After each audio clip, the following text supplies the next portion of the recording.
जय हिंद दोस्तों। आज हम आधुनिक भारत के इतिहास के सीरीज को आगे बढ़ा रहे हैं। इसके पहले भी एक पार्ट हम दे चुके हैं। अगर आप नहीं देखे होंगे तो नीचे डिस्क्रिप्शन में लिंक दिया हुआ है, वहां जाकर चीज़ों को देख सकते हैं और समझ सकते हैं। देखिए, आज हम चलेंगे 1902 ईस्वी से। इसके पहले 1901 ईस्वी तक हम चल चुके हैं इसके पहले वाला पार्ट में, तो आप उसको एक बार देख लीजिएगा। तो 1902 ईस्वी से चलेंगे, 1948 तक की सारी घटनाओं को जानेंगे और डिटेल से समझते हुए चलेंगे। ठीक है, एक एक ईस्वी में 2-3 घटनाएं घटी है, तो हम सभी घटनाओं को डिटेल से समझते हुए चलेंगे। बस आप लोग कीजिएगा क्या, पेन पेपर कॉपी सब कुछ रखे रहिएगा और चीज़ों को लिखने का प्रयास कीजिएगा। जितना हम यहाँ बताएंगे कोशिश कीजिएगा कि वो चीज़ें आप लिखते चलिए और समझते हुए चलिए। ठीक है, तो ये जो है वो किसी भी तरीका का आप एग्ज़ाम देंगे तो वहाँ पे काम देगा। डिटेल से इसको समझेंगे तो सारा एग्ज़ाम में काम देगा। अगर आप पीसीएस का एग्ज़ाम देते हैं तो वहाँ भी काम देगा। अगर आप रेलवे एसएससी का भी एग्ज़ाम देते हैं तो उसमें भी काम देगा। मतलब जिस भी एग्ज़ाम में आप बैठेंगे तो वहाँ पे बहुत अच्छा काम देगा ये। देखिए, खास करके जब पीसीएस के एग्ज़ाम में देखेंगे तो कुट बनाने के लिए देता है, मतलब कौन सी घटनाएं का सही क्रम क्या होगा ये देता है। तो उस तरह की स्थिति में आपको डिटेल से जानना होगा, चीज़ों को क्रमबद्ध तरीके से समझना होगा, तभी आप उसको सॉल्व कर पाएंगे। तो मेरा उद्देश्य यहाँ पे रहेगा कि चीज़ों को डिटेल से चले, ईस्वी बाय ईस्वी चले। आप ईस्वी को एक प्रकार से पेज नंबर समझ लीजिएगा और वहाँ पे सारी घटनाओं को बिंदुवार लिखते हुए चलिएगा और डिटेल से जानते हुए हम 1948 के घटना तक पहुँचेंगे। ठीक है, सब महत्वपूर्ण घटना रहेगा जो एग्जाम में पूछता है, उसी तरह की घटनाओं को बताने का प्रयास करेंगे।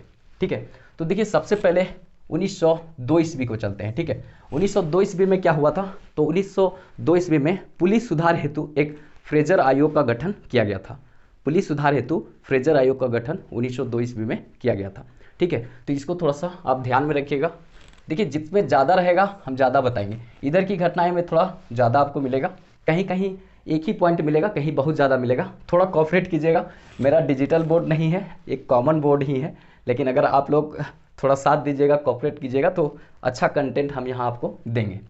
ठीक है, अब 1904 ईस्वी में क्या हुआ था? तो 1904 ईस्वी में एक घटना हुआ था, यहाँ पे विश्वविद्यालय आयोग का स्थापना यहाँ पे किया गया था। विश्वविद्यालय आयोग का स्थापना यहाँ पे किया गया था। और एक याद रखिएगा, बहुत इंपॉर्टेंट, महाराष्ट्र में एक व्यक्ति थे बीडी सावरकर। बीडी सावरकर ने यहाँ पे अभिनव भारत नाम की एक संस्था की स्थापना की थी।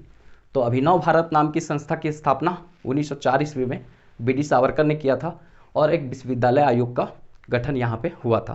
तो इसको थोड़ा सा आप ध्यान में रखिएगा, बहुत अच्छा क्वेश्चन यहाँ से बन सकता है। विश्वविद्यालय अधिनियम यहाँ पे आया था 1904 ईस्वी में।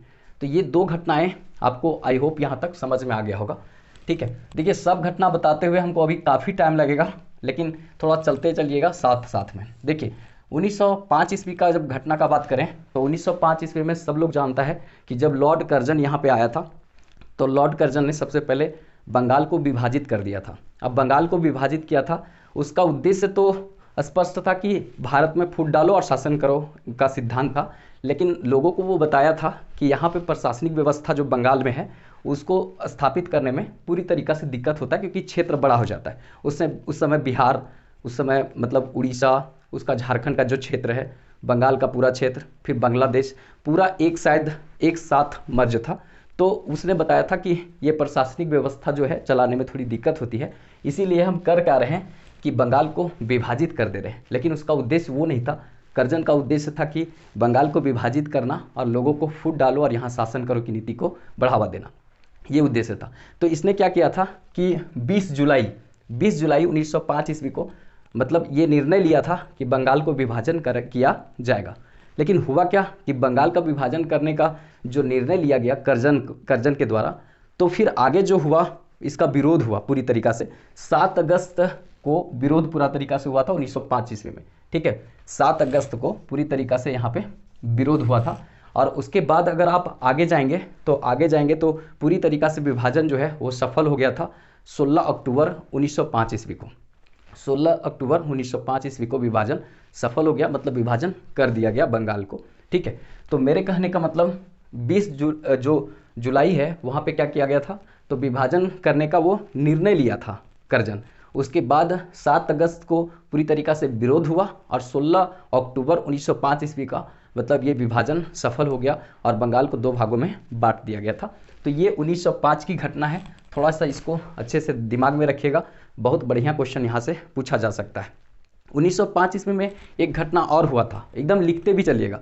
1905 ईस्वी में एक घटना और हुआ था। एक श्याम जी कृष्ण वर्मा थे, उन्होंने क्या किया था, इंडियन हाउस ऑफ कॉमन की स्थापना, इंडियन हाउस ऑफ सोसाइटी की स्थापना जो है किया था इन्होंने लंदन में। कहने का मतलब कृष्ण श्याम जी वर्मा जो थे वो इंडियन हाउस ऑफ सोसाइटी की स्थापना, इंडियन हाउस सोसाइटी की स्थापना लंदन में किया था। तो ये भी थोड़ा सा 1905 में ध्यान में रखिएगा, ठीक है। वैसे वो बहुत बढ़िया क्वेश्चन बनता है, Shyam ji Krishna Varma Indian house of society कहाँ पे, लंदन में। ये 1905 में घटना आपको हम बता दिए। इसके बाद का स्थिति आता है बहुत इंपॉर्टेंट, इसके बाद आता है 1906 ईस्वी। 1906 ईस्वी में घटना हुआ था, मुस्लिम लीग एक पार्टी बनी थी ढाका में। कहने का मतलब आगा खां सलीमुल्लाह खां जो व्यक्ति थे, कहने का मतलब यहाँ पे इसकी स्थापना किए थे, ठीक है। आगा खां के द्वारा इसका बाद में एक अधिवेशन हुआ था, उसका अध्यक्षता किया गया था। लेकिन आपको दिमाग में रखना है कि 1906 ईस्वी में ढाका में किसका गठन हुआ था, तो मुस्लिम लीग की गठन हुआ था, मुस्लिम लीग पार्टी का गठन हुआ था। 1907 ईस्वी में ये क्या हुआ था, तो कराची में इसका संविधान बना था, कराची में इसका संविधान बना था। मुस्लिम लीग का जो संविधान है वो कहाँ पर बना था, तो कराची में बना था। और 1908 ईस्वी में पहला अधिवेशन हुआ था मुस्लिम लीग का, जिसका अध्यक्षता आगा खां ने किया था, और ये कहाँ हुआ था, अमृतसर में हुआ था। तो ये तीनों घटनाएं बहुत अच्छा क्वेश्चन बनता है। मुस्लिम लीग की स्थापना ढाका में आगा खां सलीमुल्लाह खां ने किया था, और कब किया था, 1906 ईस्वी में। साथ में क्या हुआ था, तो ये कराची में इसका संविधान बना था। और 1908 ईस्वी में क्या हुआ था, तो 1908 ईस्वी में पहला जो मुस्लिम लीग का गठन हुआ था, तो उसके बाद पहला अधिवेशन हुआ था 1908 ईस्वी में, अमृतसर में हुआ था, और आगा खां ने इसकी अध्यक्षता की थी। तो ये आप लोग को समझ में आ गया होगा 1906 की घटना। 1907 ईस्वी में और कुछ घटना हुआ है, तो 1907 ईस्वी में याद रखिएगा सूरत अधिवेशन, ठीक है। सूरत अधिवेशन में बहुत बड़ी घटना यहाँ पे हुआ था 1907 ईस्वी में। कहने का मतलब गरम दल और नरम दल दोनों भाई साहब लड़ गए आपस में। कहने का मतलब गरम दल का कहना था कि मेरे तरफ का अध्यक्षता करेगा सूरत अधिवेशन का, और नरम दल का कहना था कि मेरे तरफ से अधिवेशन का अध्यक्षता करेगा। तो यहाँ पर हुआ था कि इस अधिवेशन में दो अध्यक्ष बनना मतलब चाहते थे, मतलब दावेदारी अपना निभाने का प्रयास वहाँ पे करने का प्रयास कर रहे थे, जिसमें एक आपको पता होगा यहाँ पे एक जो थे रास बिहारी बोस और एक लाला लाजपत राय। तो रास बिहारी बोस और लाला लाजपत राय जो हैं ये दोनों मतलब अध्यक्ष पद का प्रबल दावेदार थे। लेकिन होता है क्या कि फाइनली रास बिहारी बोस जो है इस अधिवेशन का अध्यक्षता करते हैं, मतलब जो आपका सूरत अधिवेशन है उसका अध्यक्षता रास बिहारी बोस करते हैं। और उसी समय कांग्रेस का जो दो पार्ट हो जाता है, एक गरम दल और एक नरम दल, और दोनों विभाजित हो जाता है। कहाँ पे, तो 1907 ईस्वी में। तो ये आपको समझ में आ गया होगा 1907 ईस्वी में और क्या घटनाएं घटी। अब उसके बाद हम 1907 ईस्वी में एक और बात बताते हैं बहुत इंपॉर्टेंट। ये वाला बीपीएससी में जो है 67 में शायद इसको पूछा गया था कि कहने का मतलब शायद री एग्ज़ाम होगा या इसके बाद वाला एग्ज़ाम में एक में पूछा गया था कि जो रुस्तम जी भिखाजी रुस्तम कामा जो हैं वो कहाँ पे झंडा फहराए थे।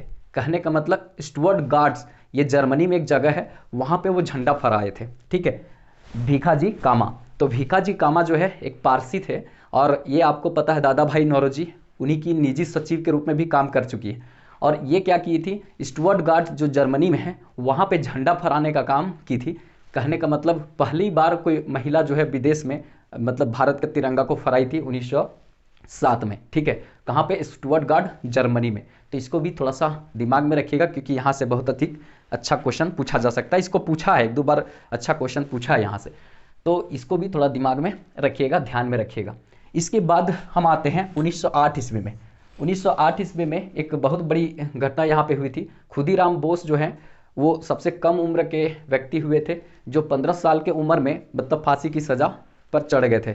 यहाँ भाई साहब 15 साल की उम्र में मतलब अपना अपना खोजे हुए चलता है भाई लोग कि कोई हमको एक मिल जाए, और ये इंसान 15 साल की उम्र में देश के लिए शहीद हो गए थे।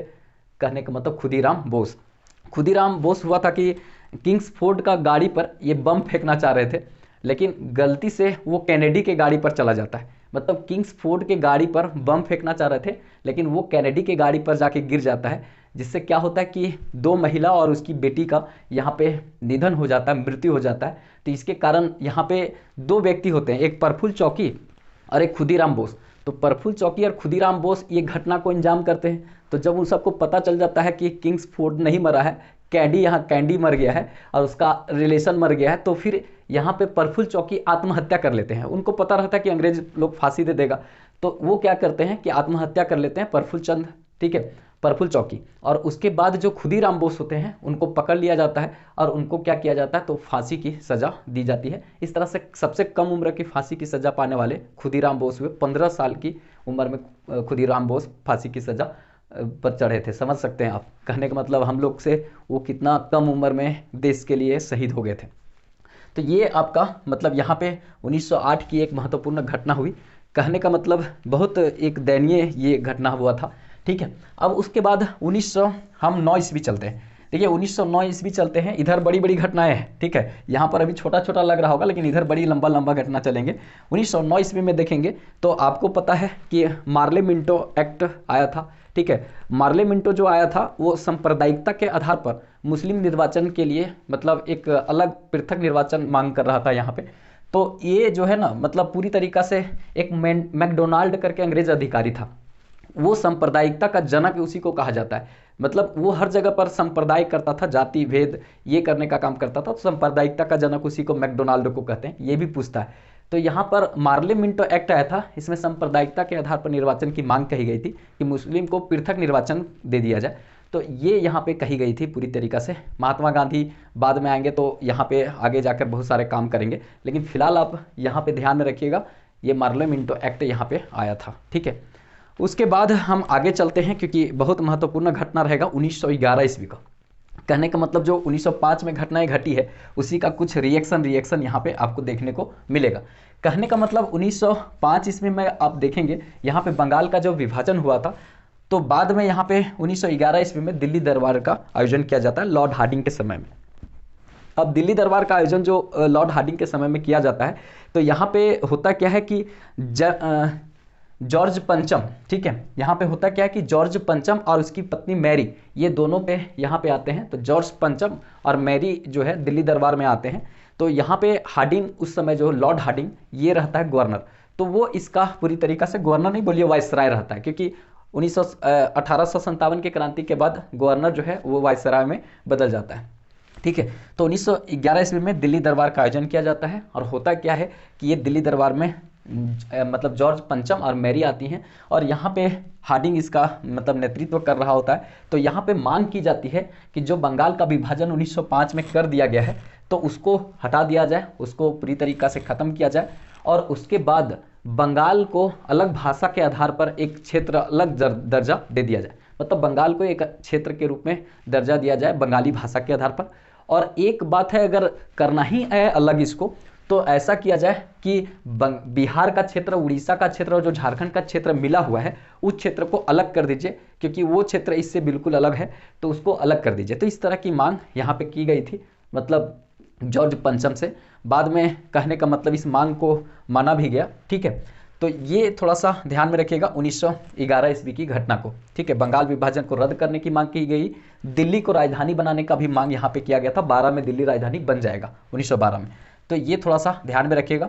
उसके बाद 1911 की एक और घटना है जो बहुत महत्वपूर्ण है। कहने का मतलब सबसे पहले जन गण मन जो राष्ट्रीय गान है उसको यहीं पर सबसे पहले गाया गया था। 1911 का कलकत्ता अधिवेशन में गाया गया था। अब पंडित बिशन नारायण दर उस समय अध्यक्षता कर रहे थे कांग्रेस के। तो कहने का मतलब ये क्वेश्चन पूछता है कि 1911 में जन गण मन कहाँ पे गाया गया था, तो ये कलकत्ता अधिवेशन में गाया गया था और इस समय बिशन नारायण दर जो है इसकी अध्यक्षता कर रहे होते हैं कलकत्ता अधिवेशन के और वहीं पे गाया जाता है। वैसे आप देखेंगे वंदे मातरम जो है वो भी 1896 में गाया गया था, तो वो भी कलकत्ता अधिवेशन में ही गाया गया था। लेकिन बताइएगा उस समय कौन कर रहे थे कांग्रेस के अध्यक्ष, आप लोग कमेंट बॉक्स में बताइएगा कौन कांग्रेस के अध्यक्ष थे जब वंदे मातरम गाया गया था कलकत्ता अधिवेशन में तब। अब बात यहाँ पे आता है 1911 का काम यहाँ पे तमाम हो गया पूरी तरीका से। अब हम आते हैं 1912 में।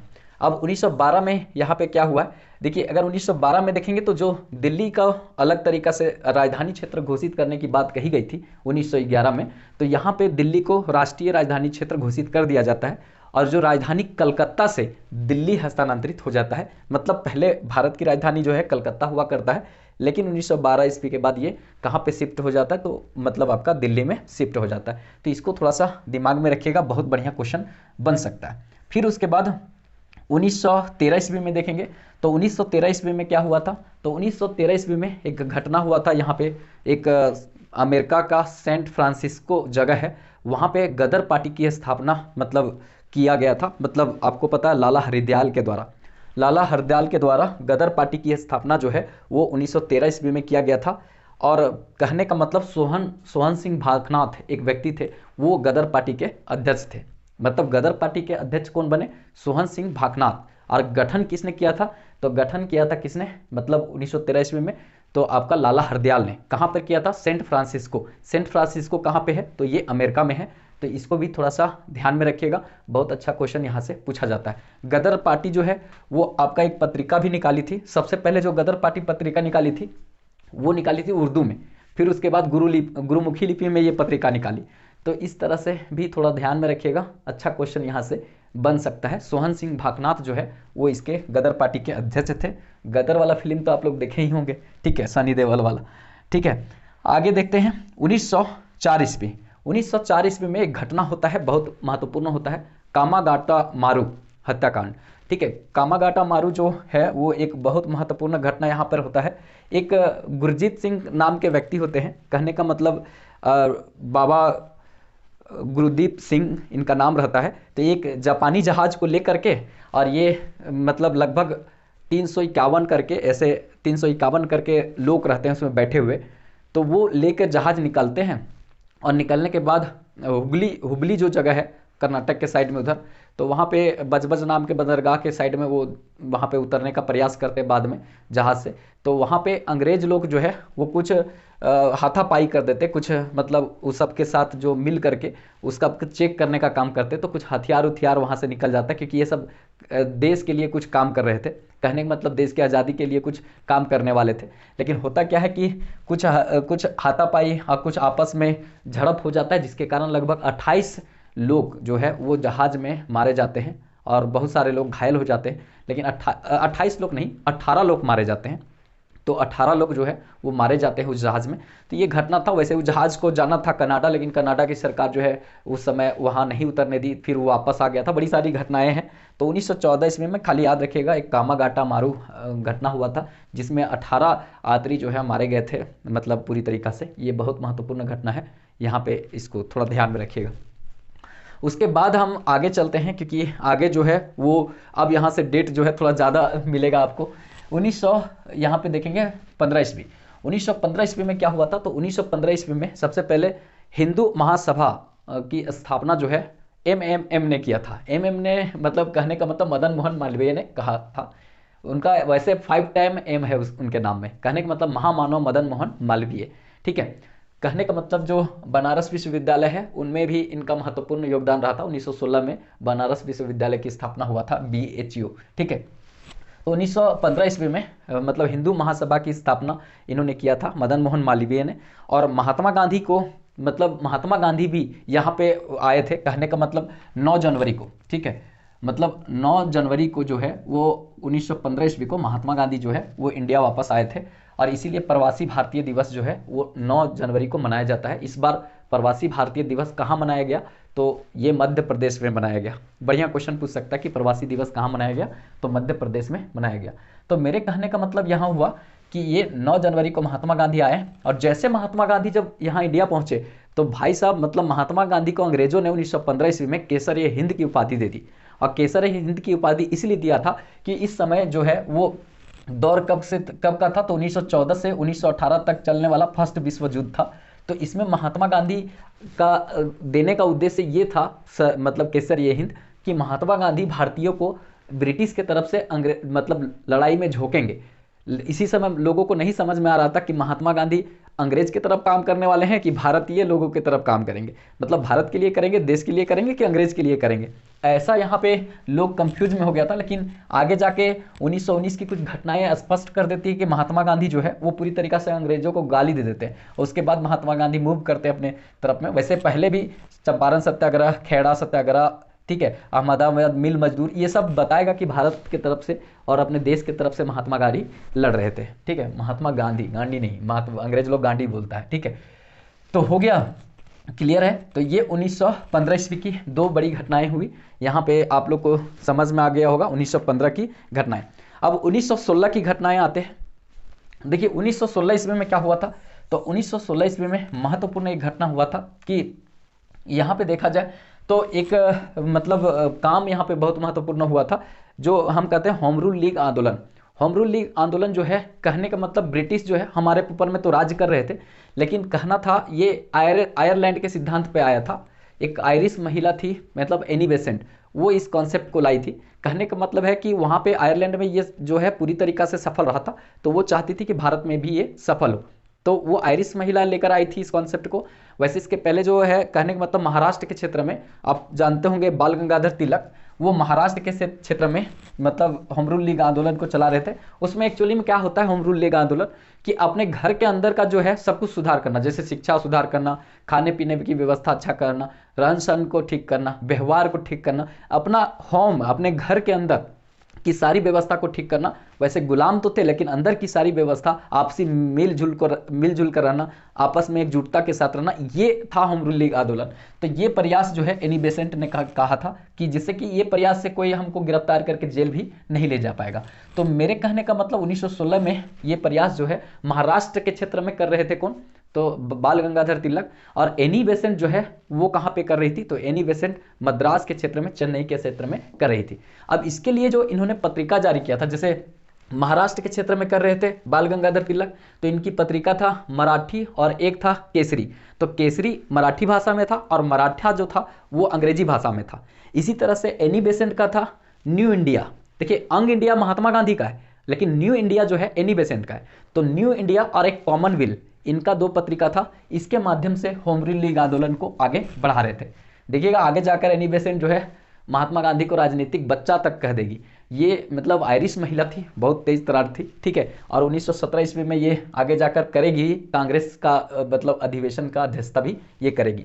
तो मेरे कहने का मतलब यहाँ तक 1916 की जो घटना है वो आपको यहाँ पे समझ में आ गया होगा पूरी तरीका से। एक घटना हुआ 1916 ईस्वी में। दूसरी घटना क्या हुआ कि एक लखनऊ अधिवेशन हुआ। ठीक है, कांग्रेस का लखनऊ अधिवेशन हुआ। अंबिका चंद्रन मजूमदार ने इसकी अध्यक्षता किया था। और लखनऊ में जो अधिवेशन हुआ, इसमें गरम दल, नरम दल, मुस्लिम लीग सब आपस में पैचअप कर गया, मतलब सब आपस में मिल गया, और अंबिका चंद्र मजूमदार ने इसकी अध्यक्षता की थी। तो इसको भी थोड़ा सा ध्यान में रखिएगा, यहाँ पे बढ़िया क्वेश्चन बन सकता है।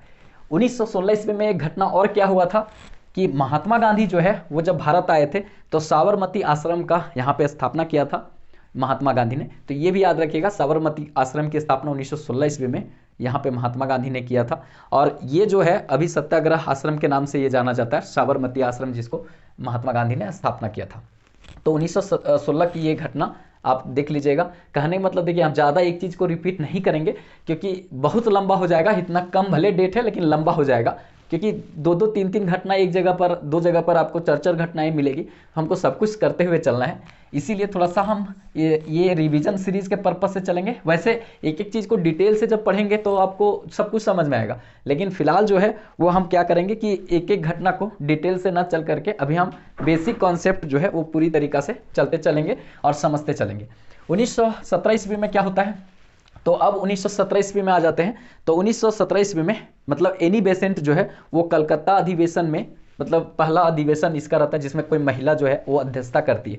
ठीक है, कलकत्ता अधिवेशन में महिला प्रथम रहती है जो कांग्रेस के अधिवेशन की अध्यक्षता करती है। लेकिन ये अंग्रेज रहती है, कहने मतलब विदेशी रहती है, भारतीय आएगी वो 1925 में मतलब यहाँ पे सरोजिनी नायडू जो है वो इसका अध्यक्षता करेगी। तो मेरे कहने का मतलब ये आपको पता होगा कि 1917 ईस्वी में हुआ क्या, तो एनी बेसेंट जो है वो कांग्रेस की अधिवेशन की अध्यक्षता की। कहने का मतलब कलकत्ता अधिवेशन। तो इसको थोड़ा सा ध्यान में रखिएगा, बहुत बढ़िया क्वेश्चन पूछ सकता है। उसके बाद 1917 ईस्वी में एक और घटना है कि चंपारण सत्याग्रह जो हुआ था, वो चंपारण सत्याग्रह में मतलब एक शुक्ला करके व्यक्ति थे। ठीक है, और शुक्ला जो व्यक्ति बिहार के थे, उन्होंने क्या किया था कि राजकुमार शुक्ला राजकुमार शुक्ला व्यक्ति जो थे वो क्या किए थे कि महात्मा गांधी को यहाँ के किसानों की स्थिति के बारे में अवगत करवाए थे और बोले थे, बताए थे कि किसानों के साथ वहाँ पे अन्याय किया जा रहा है, मतलब कि देखा जाए तो पूरी तरीक़ा से अन्याय किया जा रहा है किसानों को। तो मेरा कहने का मतलब है कि महात्मा गांधी को बताया गया कि जबरन नील की खेती करवाया जाता है 3/20 भाग पर, जिसको 3 कठिया कृषि कहते हैं। तो ये 3 कठिया जो सिद्धांत था अंग्रेजों के नील की खेती के उत्पादन के लिए, तो इसके अगेंस्ट में महात्मा गांधी ने मतलब चंपारण अपने आप को लाया और यहाँ पर आने के बाद महात्मा गांधी जो है वो चंपारण में स्थिति को देखा और इसको पूरी तरीक़ा से समाप्त करने का बात कहा था। तो महात्मा गांधी जो है 3 कठिया पद्धति जो है उसको समाप्त करने का काम किया था। वैसे जर्मनी में सिंथेटिक जो कलर है, रंग है, उसका विकास हो गया था, तो अंग्रेज़ों को लगा कि यहाँ लड़ने से कोई फ़ायदा नहीं है, उधर हो गया है तो उधरे हम देखते हैं। तो यहाँ पर बोला जाता है कि मतलब महात्मा गांधी को महात्मा की उपाधि जो है वो रविंद्रनाथ टैगोर ने इसी चंपारण विद्रोह, चंपारण आंदोलन या चंपारण सत्याग्रह के सफल हो जाने के बाद महात्मा गांधी ने यहाँ पे मतलब महात्मा गांधी को दिया गया था, कहा गया था महात्मा। ठीक है, तो ये बात होता है। पहला सत्याग्रह जो है महात्मा गांधी दक्षिण अफ्रीका में चलाए थे और पहला जो भारत में था वो चंपारण सत्याग्रह था और जन सत्याग्रह जो था असहयोग आंदोलन 1920 में था। वो सब अलग अलग चीज़ है, उसको आप लिखते भी चलिएगा सब कुछ डिटेल से। ठीक है, तो 3 कठिया पद्धति ये आप बिहार में जब देंगे बीपीएससी, इसका बहुत पसंदीदा क्वेश्चन है, यहाँ से क्वेश्चन पूछेगा ही पूछेगा। मेंस जब लिखेगा तो चंपारण सत्याग्रह, फिर उसके बाद संथाल विद्रोह, फिर उसके बाद वहाँ के लोकल कुछ आंदोलन से क्वेश्चन, मतलब फिर 1857 की क्रांति पक्का पूछता है वो सब। ठीक है, तो ये चीज़ आप थोड़ा सा ध्यान में रखिएगा। वैसे सब जगह का आयोग अच्छे अच्छे हिट टॉपिक से क्वेश्चन पूछते हैं। ठीक है, तो 1917 की ये घटना हो गई। 1918 ईस्वी में 2 घटना आ जाएगा। एक हो जाएगा मतलब पहला भूख हड़ताल महात्मा गांधी का था अहमदाबाद मिल मजदूर के साथ। तो अहमदाबाद मिल मजदूर के साथ यहाँ पे पहला भूख हड़ताल था। कहने का मतलब कि यहाँ पे प्लेग फैला था, तो अहमदाबाद मिल के द्वारा पूरी तरीक़ा से लोगों को मतलब दिया गया था बोनस, लेकिन जब प्लेग थोड़ा कम हो गया था तो बोनस जो है वो कम कर दिया जा रहा था, उसका मजदूरी कम कर दिया जा रहा था। तो इसी के विरोध में यहाँ के लोगों ने आंदोलन किया था। बाद में महात्मा गांधी पहली बार अहमदाबाद मिल में भूख हड़ताल पर बैठे थे। उसके बाद कंपनी जो है वो तैयार हो गई थी बोनस देने के लिए, तो ये भी सफल हो गया था महात्मा गांधी का। तो एक एक करके back to back Mahatma Gandhi का आंदोलन सफल होते रहा है। ठीक है, तो 1918 की एक घटना हो गई और एक है खेड़ा सत्याग्रह।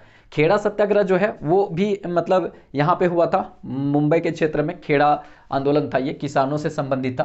तो यहाँ पे कहने का मतलब कि कर जो है वो मत दो, ऐसा आंदोलन, कर नहीं देंगे आंदोलन चलाया गया था। मतलब कि उत्पादन नहीं हो रहा, अकाल की स्थिति है, उसके बाद भी कर यहाँ पे लिया जा रहा था, पूरी तरीक़ा से टैक्स लिया जा रहा था ब्रिटिशों के द्वारा, तो कर नहीं देंगे आंदोलन चलाया गया था, खेड़ा सत्याग्रह। महात्मा गांधी के साथ साथ और यहाँ पे वल्लभ भाई पटेल भी यहाँ पे आए थे और इस आंदोलन में महात्मा गांधी के साथ बढ़ चढ़कर भाग लिए थे 1918 में। तो इस तरह से 1918 की घटना हो गया। 1919 ईस्वी मतलब बहुत इंपॉर्टेंट है, चैम्सफोर्ड का समय रहेगा, चैम्सफोर्ड जो है ना। अच्छा, 1918 ईस्वी में जो खेड़ा सत्याग्रह हुआ था ना, तो खेड़ा सत्याग्रह से पहले जो है अहमदाबाद टेक्सटाइल एसोसिएशन, ठीक है, मतलब अहमदाबाद टेक्सटाइल लेबर एसोसिएशन की स्थापना महात्मा गांधी ने यहाँ पे किया था, ये थोड़ा याद रखिएगा। और एक है मतलब ट्रस्टीशिप का सिद्धांत में महात्मा गांधी ने दिया था, ये क्वेश्चन पूछता है। अहमदाबाद में मतलब लेबर एसोसिएशन की स्थापना महात्मा गांधी ने किया था और ट्रस्टीशिप सिद्धांत किसने दिया था, तो महात्मा गांधी ने दिया था, ये क्वेश्चन पूछता है अहमदाबाद मिल में, इसको ऐड कर लीजिएगा। ठीक है, उसके बाद आ जाते हैं 1919 में चैम्सफोर्ड यहाँ था। तो कहने का मतलब देखा जाए तो इसके समय में बहुत क्रूरतियाँ, मतलब यहाँ पे क्रूर काम किया गया था। सबसे पहले रॉलेक्ट एक्ट आया 1919 में, रॉलेक्ट एक्ट आया और इस रॉलेक्ट एक्ट के तहत क्या कहा गया कि बिना दलील बिना वकील का कानून कहा गया। मतलब आपके ऊपर में शक है तो शक के आधार पर आपको गिरफ्तार कर लिया जाएगा और गिरफ्तार करके उसके बाद जेल में डाल दिया जाएगा और गर्दा उड़ा के ठोका जाएगा।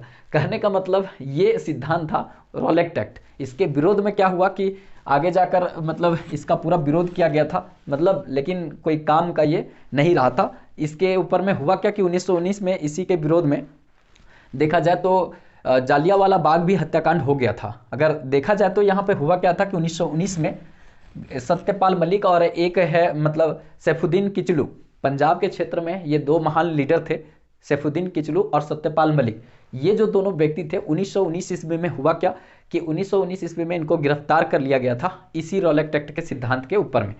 तो कुछ लोग जो है उस एरिया के लोग, बैसाखी के दिन था और वो जालियांवाला बाग में बैठे हुए थे, मीटिंग कर रहे थे कि इनको कहाँ नज़रबंद किया गया है तो और कहाँ पे इनको रखा गया है, तो इस पर क्या करना है, आगे क्या पहल होगी, इस पर निर्णय लेने के लिए वहाँ पे लोग बैठे हुए थे। लेकिन हुआ क्या, जनरल जो डायर था वो अचानक आया, कुछ भी समय नहीं दिया और ताबड़तोड़ गोलियां चलाने लगा 1919 ईस्वी में। ये 13 अप्रैल 1919 का बात है और ताबड़तोड़ गोलियां चलाया था। जब कहने का मतलब इसका पूरा विरोध हुआ, महात्मा गांधी जो है वो इसी समय अंग्रेजों को पूरी तरीक़ा से गाली दिए थे और फिर उसके बाद अपना ट्रैक ये चेंज किए थे पूरी तरीक़ा से महात्मा गांधी। तो यहाँ पे बोला जाता है कि जब ये घटना घट गई, जब इसका घोर निंदा हुआ, तो ब्रिटिश सरकार उस निंदा से बचने के लिए एक कमेटी बना दी, हंटर आयोग। और हंटर आयोग का काम था कि जो जालियांवाला बाग हत्याकांड हुआ आखिर उसमें कौन दोषी है, इसके लिए गठित की गई। और हंटर कमेटी जो गठित की गई थी उसमें 5 लोग थे, वो अंग्रेज थे और 3 भारतीय थे, मतलब 8 लोग का सदस्यता था, लेकिन ज़्यादातर कौन थे तो वो अंग्रेज थे। और 3 भारतीय भी कैसा कैसा लोग को लिया जिसका कोई इतिहास में नाम नहीं है, वैसे लोगों को यहाँ पे लिया गया था। और उसने रिपोर्ट दिया कि 379 लोगों की मृत्यु हुआ है। कहने का मतलब यहाँ पे 379 लोग मरे हैं, ज़्यादा नहीं मृत्यु हुआ है, ऐसा हंटर आयोग ने मतलब रिपोर्ट दिया। फिर उसके बाद भारतीयों को संतुष्टि नहीं मिला तो भारतीयों ने भी कांग्रेस ने भी एक अपना कमेटी बनाया जिसका नाम था तहकीकात समिति। और तहकीकात समिति जो बनी उसके अध्यक्ष थे MMM मदन मोहन मालवीय, महामानव मदन मोहन मालवीय। तो ये जो अध्यक्षता कर रहे थे, इन्होंने क्या किया कि ये जो है वो इनके साथ भी 3 व्यक्ति थे और महान महान लीडर थे, महात्मा गांधी खुदे थे इसके कमेटी में।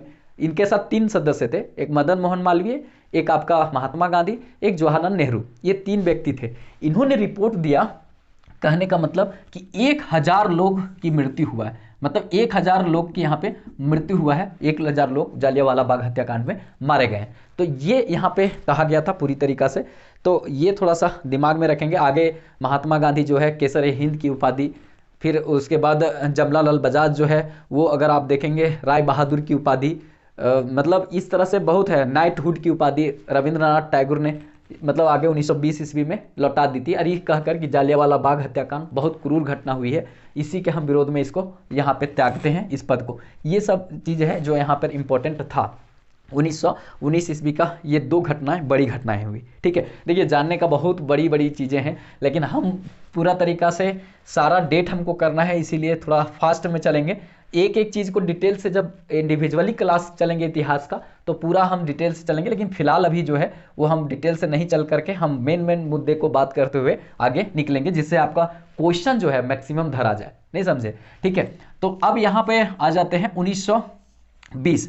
अब 1920 की घटना क्या हुआ, अब यहाँ पे 1920 ईस्वी में एक महत्वपूर्ण घटना हो गया, मतलब खिलाफत आंदोलन। अब देखिए खिलाफत आंदोलन क्या था, एक्चुअली में क्या हुआ कि जो तुर्की में एक पद हुआ करता था खलीफा का पद, तो तुर्की का जो खलीफा का पद हुआ था वहाँ पे हुआ क्या कि तुर्की जो हारने वाला देश में से था, फर्स्ट वर्ल्ड वार जो है वो 1914 से चालू हुआ था, 1918 तक चला था। तो ये 1920 ईस्वी में क्या हुआ, हारने वाले दल में शामिल था तुर्की।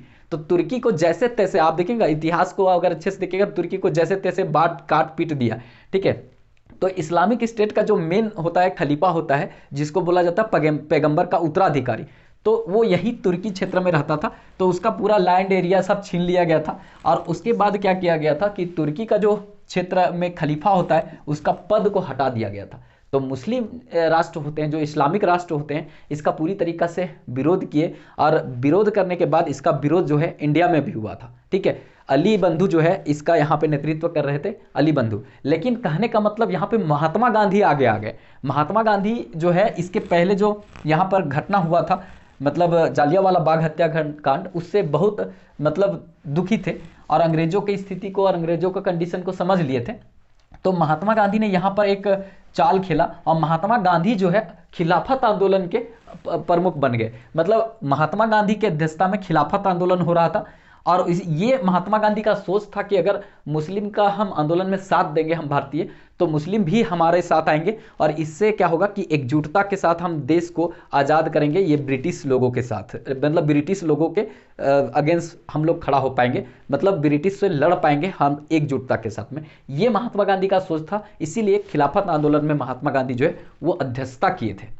लेकिन जिन्ना जैसा आदमी यहाँ पे था, भाई साहब ये टिकने ही नहीं दिया। कहने का मतलब वो जो है जिन्ना जो है महात्मा गांधी का सारा जो यहाँ पे सोच था उसको पूरी तरीक़ा से पानी में मिलाने का काम यहाँ पे कर दिया था। वो हर जगह पर पानी में मिलाने का काम किया था, वो हम आगे देखेंगे। लेकिन अब यहाँ पे बात होता है कि 1900 खिलाफत आंदोलन ये पूरी तरीक़ा से ख़त्म हुआ। बाद में हालांकि मुस्तफ़ा कमाल पाशा जो है वो वहाँ का शासक बनता है, तो तुर्की में जो पद होता है खलीफा का उसको ख़त्म कर देता है 1924 में। तो ये झंझट जो है आगे जाकर ख़त्म हो जाता है पूरी तरीक़ा से। जो यहाँ पे जो लफड़ा होता है वो पूरी तरीक़ा से 1924 में मुस्तफ़ा कमाल पाशा जो है इस खलीफा पद को जब समाप्त कर देता है तो ये विरोध जो है पूरी तरीक़ा से ख़त्म हो जाता है।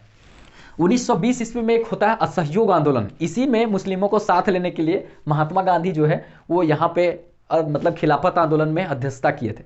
तो यहाँ पे हुआ असहयोग आंदोलन। कहने का मतलब शांतिपूर्ण तरीकों से हम क्या करेंगे, अंग्रेजों का असहयोग करेंगे, मतलब शांतिपूर्ण तरीका से अंग्रेजों को सहयोग नहीं करेंगे। ये यहाँ उद्देश्य था असहयोग आंदोलन का। मतलब अंग्रेजों के स्कूल कॉलेज का बहिष्कार करेंगे, यहाँ पे हम अंग्रेजों के कपड़ों का बहिष्कार करेंगे, अंग्रेजों का जो जितना भी स्थितियां हैं, मतलब जितना भी हम उसका सारा कुछ लेते हैं खाने पीने की चीज़ें, उसका भी बहिष्कार करेंगे। मतलब हम पूरी तरीक़ा से अंग्रेजों का दुकान शराब सब का विरोध करेंगे।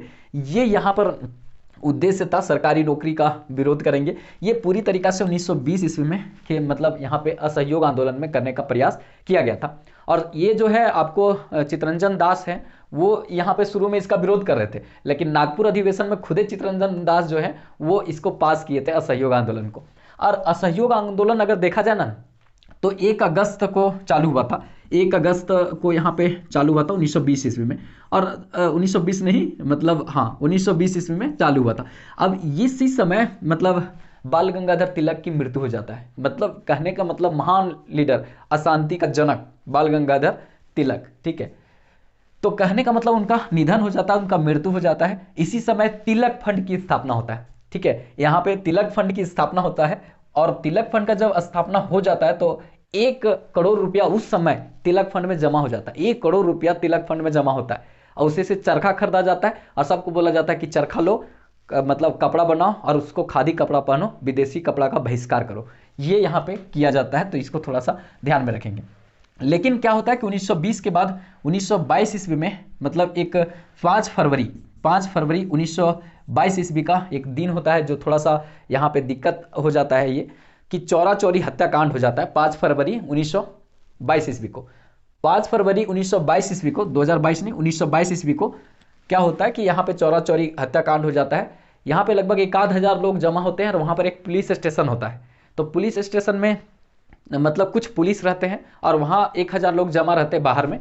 तो किसी तरह से अभद्र मतलब आपस में थोड़ा सा हो जाता है, कुछ लड़ाई झगड़ा झड़प जैसा हो जाता है, जिसके कारण होता है कि पुलिस थाने को पूरी तरीक़ा से फूंक दिया जाता है। उसमें 21 प्लस एक थानेदार वहाँ पे पूरी तरीक़ा से जिंदा जल जाता है, जिसके कारण जो है महात्मा गांधी को थोड़ा आहत होता है कि इस तरह की घटनाएं नहीं होनी चाहिए, क्योंकि इनका उद्देश्य था कि असहयोग करने का मतलब है कि असहयोग, शांतिपूर्ण असहयोग, मतलब कि हम शांतिपूर्ण रहेंगे, असहयोग करेंगे। लेकिन यहाँ ऐसा नहीं हुआ। तो महात्मा गांधी जो है वो इस तरह की स्थिति को जब देखें तो बाद में आहत होकर के बोला जाता है कि 12 फरवरी 1922 ईस्वी को इसको वापस ले लेते हैं। और इसी घटना के समय जो है कहने का मतलब है कि एनी बेसेंट जो है महात्मा गांधी को राजनीतिक बच्चा का मतलब श्रेणी में रख देते हैं। ऐसा बात बोलते हैं कि ये महात्मा गांधी राजनीतिक बच्चा है। इस तरह का शब्द जो है वो एनी बेसेंट बोलती है महात्मा गांधी को। कहने का मतलब 12 फरवरी 1922 ईस्वी को असहयोग आंदोलन वापस चला जाता है, वापस आ जाता है। और उसके बाद महात्मा गांधी को देखा जाए तो कहने का मतलब जब असहयोग आंदोलन पूरी तरीक़ा से बैक हो जाता है तो महात्मा गांधी को यहाँ पे 1922 से 1924 तक जेल भेज दिया जाता है। 1922 इसके बाद गिरफ्तार किया जाता है और 1924 तक महात्मा गांधी जो है वो जेल चले जाते हैं। और तब 1924 में आएंगे, बेलगांव कांग्रेस अधिवेशन की अध्यक्षता करेंगे कर्नाटक वाला, ठीक है। अब यहाँ पे जब असहयोग आंदोलन महात्मा गांधी वापस ले लेते हैं तो यहाँ पे थोड़ा जो है कुछ राजनीतिक दल और कुछ लोग जो है जो उग्र विचारधारा के थे वो इनको गलत ठहराते हैं कि नहीं लेना चाहिए। जब उग्र हो रहा था देश के आज़ादी के लिए तो होने देना चाहिए। इसलिए बहुत सारे लोगों ने कहा कि अगर कहने का मतलब कि कन्याकुमारी में मतलब ऊपर जम्मू कश्मीर में कोई गलती करेगा तो कन्याकुमारी को दंड देना सही नहीं है, ऐसा बात बोला गया था। तो मेरे कहने का मतलब ये महात्मा गांधी का थोड़ा सा स्टेप अलग रहा, जिसके कारण बाद में 1927 ईस्वी में स्वराज पार्टी का गठन हुआ। 1927 ईस्वी में स्वराज पार्टी का गठन हुआ और इस स्वराज पार्टी का जो गठन हुआ इसके अध्यक्ष जो रहे थे वो चित्तरंजन दास और इसके महासचिव बने कौन, मोतीलाल नेहरू। और ये स्वराज पार्टी का गठन हुआ 1927 ईस्वी में। तो इसको थोड़ा सा याद रखिएगा, बहुत बढ़िया क्वेश्चन यहाँ से पूछा जा सकता है। अब उसके बाद 1924 ईस्वी आ जाते हैं। तो 1924 ईस्वी में बहुत बड़ी घटना हुआ था कि 1924 ईस्वी में मतलब हिंदुस्तान रिपब्लिक एसोसिएशन की स्थापना 1924 ईस्वी में की गई थी। हिंदुस्तान रिपब्लिक एसोसिएशन की स्थापना 1924 ईस्वी में सचिंद्र सन्याल के द्वारा किया गया था। हिंदुस्तान रिपब्लिक एसोसिएशन की स्थापना सचिंद्र सन्याल के द्वारा किया गया था 1924 ईस्वी में। और सचिंद्र सन्याल का एक पुस्तक है बंदी जीवन। अब बंदी जो जीवन है वो राजनीतिक के लिए नहीं, मतलब वो उग्र विचारधारा जो है, क्रांतिकारी लोग जो होते हैं उनके लिए बाइबल है। तो कभी क्वेश्चन पूछता है कि क्रांतिकारियों का बाइबल किसे कहा जाता है, तो क्रांतिकारियों का बाइबल कहा जाता है सचिंद्र सन्याल का पुस्तक जो है बंदी जीवन, उसी को कहा जाता है। और हिंदुस्तान रिपब्लिक एसोसिएशन की स्थापना इन्होंने किया था 1924 ईस्वी में। 1924 ईस्वी में कांग्रेस के बेलगांव अधिवेशन हुआ था, कर्नाटक में पड़ता है बेलगांव। वहां पे महात्मा गांधी ने 1924 ईस्वी में कांग्रेस के अधिवेशन की अध्यक्षता किए थे। वैसे कांग्रेस में सबसे पहले भाग महात्मा गांधी 1901 ईस्वी में लिए थे। 1901 ईस्वी में महात्मा गांधी जो है कांग्रेस अधिवेशन में भाग लिए थे और ये कलकत्ता में हुआ था, ठीक है, वहां पे ये भाग लिए थे। लेकिन अपना अध्यक्षता जो महात्मा गांधी एकमात्र कांग्रेस अधिवेशन का किए हैं वो 1924 ईस्वी को किए हैं। 1934 में सक्रिय राजनीतिक से संन्यास ले लेंगे इसके 10 साल के बाद, ठीक है। तो इसको थोड़ा सा याद रखिएगा, ये दो घटनाएं जो है महत्वपूर्ण रहेगा महात्मा गांधी से संबंधित, ठीक है। अब 1925 ईस्वी देखेंगे। 1925 ईस्वी में क्या हुआ था, तो 1925 ईस्वी में बहुत महत्वपूर्ण घटना हुआ है। 1925 ईस्वी में काकोरी ट्रेन मतलब घटना, काकोरी ट्रेन कांड, ठीक है। काकोरी ट्रेन कांड को अभी सरकार वहां का उत्तर प्रदेश की सरकार इसका नाम बदल करके कर दी है काकोरी एक्शन, ठीक है, काकोरी एक्शन कर दी है, ठीक है। तो काकोरी एक्शन कर दी है। इसमें हुआ था क्या कि सहारनपुर से लखनऊ जा रही जो ट्रेन है, सरकारी खजाना था उसका लूटने का प्रोग्राम जो है यहाँ पे बनाया गया था। राम प्रसाद बिस्मिल, फिर उसके बाद रोशन सिंह, उसके बाद चंद्रशेखर आज़ाद, सचिंद्र सन्याल, ठीक है, उसके बाद अशफाक उल्ला खां, ये सब जो है प्लान बनाए थे कि हम क्या करेंगे कि जो ट्रेन जाएगी सहारनपुर से लखनऊ के बीच में तो हम उसको बीच में ही रोकेंगे और रोकने के बाद जो है उससे जितना भी हथियार है उसको लूटेंगे और वो अपने यूज के लिए काम करेंगे, क्योंकि ये सब उग्र विचारधारा के नेता मतलब लीडर थे, ठीक है। तो 1925 ईस्वी में बाद में जब लूटा गया ट्रेन को तो हुआ क्या कि राम प्रसाद बिस्मिल जो है वो पूरी तरीका से देखा जाए मतलब एक शॉल ओढ़ते थे। तो शाल जो है वो जहाँ धोवाते थे, मतलब वो शाल जो है वहीं गिर गया था। थोड़ा सुस्त टाइप के थे लेकिन बहुत महान लीडर थे। तो जब वो शाल जो है वो गिर गया और जल्दी भागने के चक्कर में वो शाल वहीं छूट गया, तो अंग्रेज लोग उस शाल को उठा कर लेते आया था। अब वो शाल के थ्रू जो है शॉल ओढ़ते थे, ठंडा के समय था, तो वो शाल से धोबी का स्टिकर मारा हुआ था। तो धोबी का स्टिकर कहाँ का था वहाँ से पता करके कि किसका है, इस तरह से पता करवाया गया था। तो कहने का मतलब यहाँ से चंद्रशेखर आजाद तो भाग गए थे लेकिन बाद में सब यहाँ पे पकड़ा गया था। अशफाक उल्ला खान, फिर राम प्रसाद बिस्मिल, रोशन सिंह, ये सबको पूरा फांसी यहाँ पे दे दिया गया था और सचिंद्र सन्याल को उम्र कैद दे दिया गया था इसी के कारण। और ये सब बोला जाता है कि मतलब अशफाक उल्ला खान जो पहले ऐसे मुस्लिम थे जो स्वतंत्रता संग्राम के लिए अपनी शहीदी दिए थे, ऐसा पहला मतलब थे। और ये यहाँ पे ट्रेन एक्शन प्लान इसको बोला जाता है, मतलब काकोरी ट्रेन कांड को मतलब काकोरी एक्शन प्लान ये बोला जाता है। इसका नाम चेंज कर दिया है, इसीलिए इसको थोड़ा सा ध्यान में रखेंगे। 1925 का ये घटना है। 1925 ईस्वी में ताशकंद में एक है, ताशकंद में एम.एन. राव ने भारतीय कम्युनिस्ट पार्टी की स्थापना की थी। 1925 ईस्वी में ताशकंद में मतलब क्या किया गया था, तो ताशकंद में ही एक घटना हुआ था, मतलब एक पार्टी की स्थापना हुआ था, भारतीय कम्युनिस्ट पार्टी की स्थापना ताशकंद में ही हुआ था। और 1925 ईस्वी में एक और घटना हुआ था जिसमें सरोजिनी नायडू जो है भारत की प्रथम मतलब महिला अध्यक्ष यहाँ पे मतलब देखा जाए अध्यक्षता की थी सरोजिनी नायडू। कांग्रेस अधिवेशन की पहली महिला अध्यक्ष जो थी वो एनी बेसेंट थी, लेकिन मतलब भारतीय पहला बोला जाए तो सरोजिनी नायडू थी। उत्तर प्रदेश की पहली राज्यपाल भी सरोजिनी नायडू थी। उत्तर प्रदेश की पहली और देश की पहली महिला जो मुख्यमंत्री थी वो सुचिता कृपलानी थी, और वो भी उत्तर प्रदेश की थी। सरोजिनी नायडू भी राज्यपाल बनी थी उत्तर प्रदेश में, पहली महिला राज्यपाल। 1925 ईस्वी में सरोजिनी नायडू ने कांग्रेस का अधिवेशन की अध्यक्षता की थी और ये पहली भारतीय महिला थी, तो इसको भी थोड़ा सा ध्यान में रखेंगे। 1926 में एक घटना है बहुत महत्वपूर्ण, जो भारतीय राष्ट्रीय ये अखिल भारतीय महिला संघ की स्थापना यहाँ पे हुई थी। तो ये भी क्वेश्चन बहुत बार पूछा है कि अखिल भारतीय महिला संघ की स्थापना कब हुआ है, तो अखिल भारतीय महिला संघ की स्थापना 1926 ईस्वी में हुआ है, 1926 ईस्वी में हुआ है। तो इसको थोड़ा सा याद रखिएगा, वहाँ पे 1928 लिखा हुआ है, यहाँ 1927 लिख देते हैं। अब 1927 ईस्वी में क्या हुआ है, यहाँ पे देखेंगे 1927 ईस्वी में साइमन कमीशन का भारत आगमन। देखिए साइमन गो बैक का फिर बाद में नारा लगाया जाएगा, ये आगमन नहीं हुआ था, साइमन कमीशन का गठन 1927 में हुआ, लेकिन 1928 ईस्वी में साइमन कमीशन जो है वो भारत आया। अब जब साइमन कमीशन भारत आया तो इसको लाहौर में है पूरी तरीका से इसका विरोध किया गया था, और जब विरोध किया गया था तो वहाँ पे विरोध करने वाले थे लाला लाजपत राय। मतलब कहाँ पे, तो लाहौर के क्षेत्र में पूरी तरीका से इसका विरोध कर रहे थे कौन, लाला लाजपत राय। तो सैंडर्स नाम का अंग्रेज अधिकारी था, वो लाला लाजपत राय पर क्या चलवाता है, तो लाठियां चलवाता है। तो लाला लाजपत राय पर जब लाठियां चलवाता है तो उसी समय जब लाठी से प्रहार किया जाता है लाला लाजपत राय पर, तो लाला लाजपत राय बोलते हैं कि मेरे ऊपर लाठी का एक एक कतरा अंग्रेजी सरकार के ताबूत का कील साबित होगा। कहने का मतलब अंग्रेज सरकार को पूरी तरीका से हिला के रखेगा।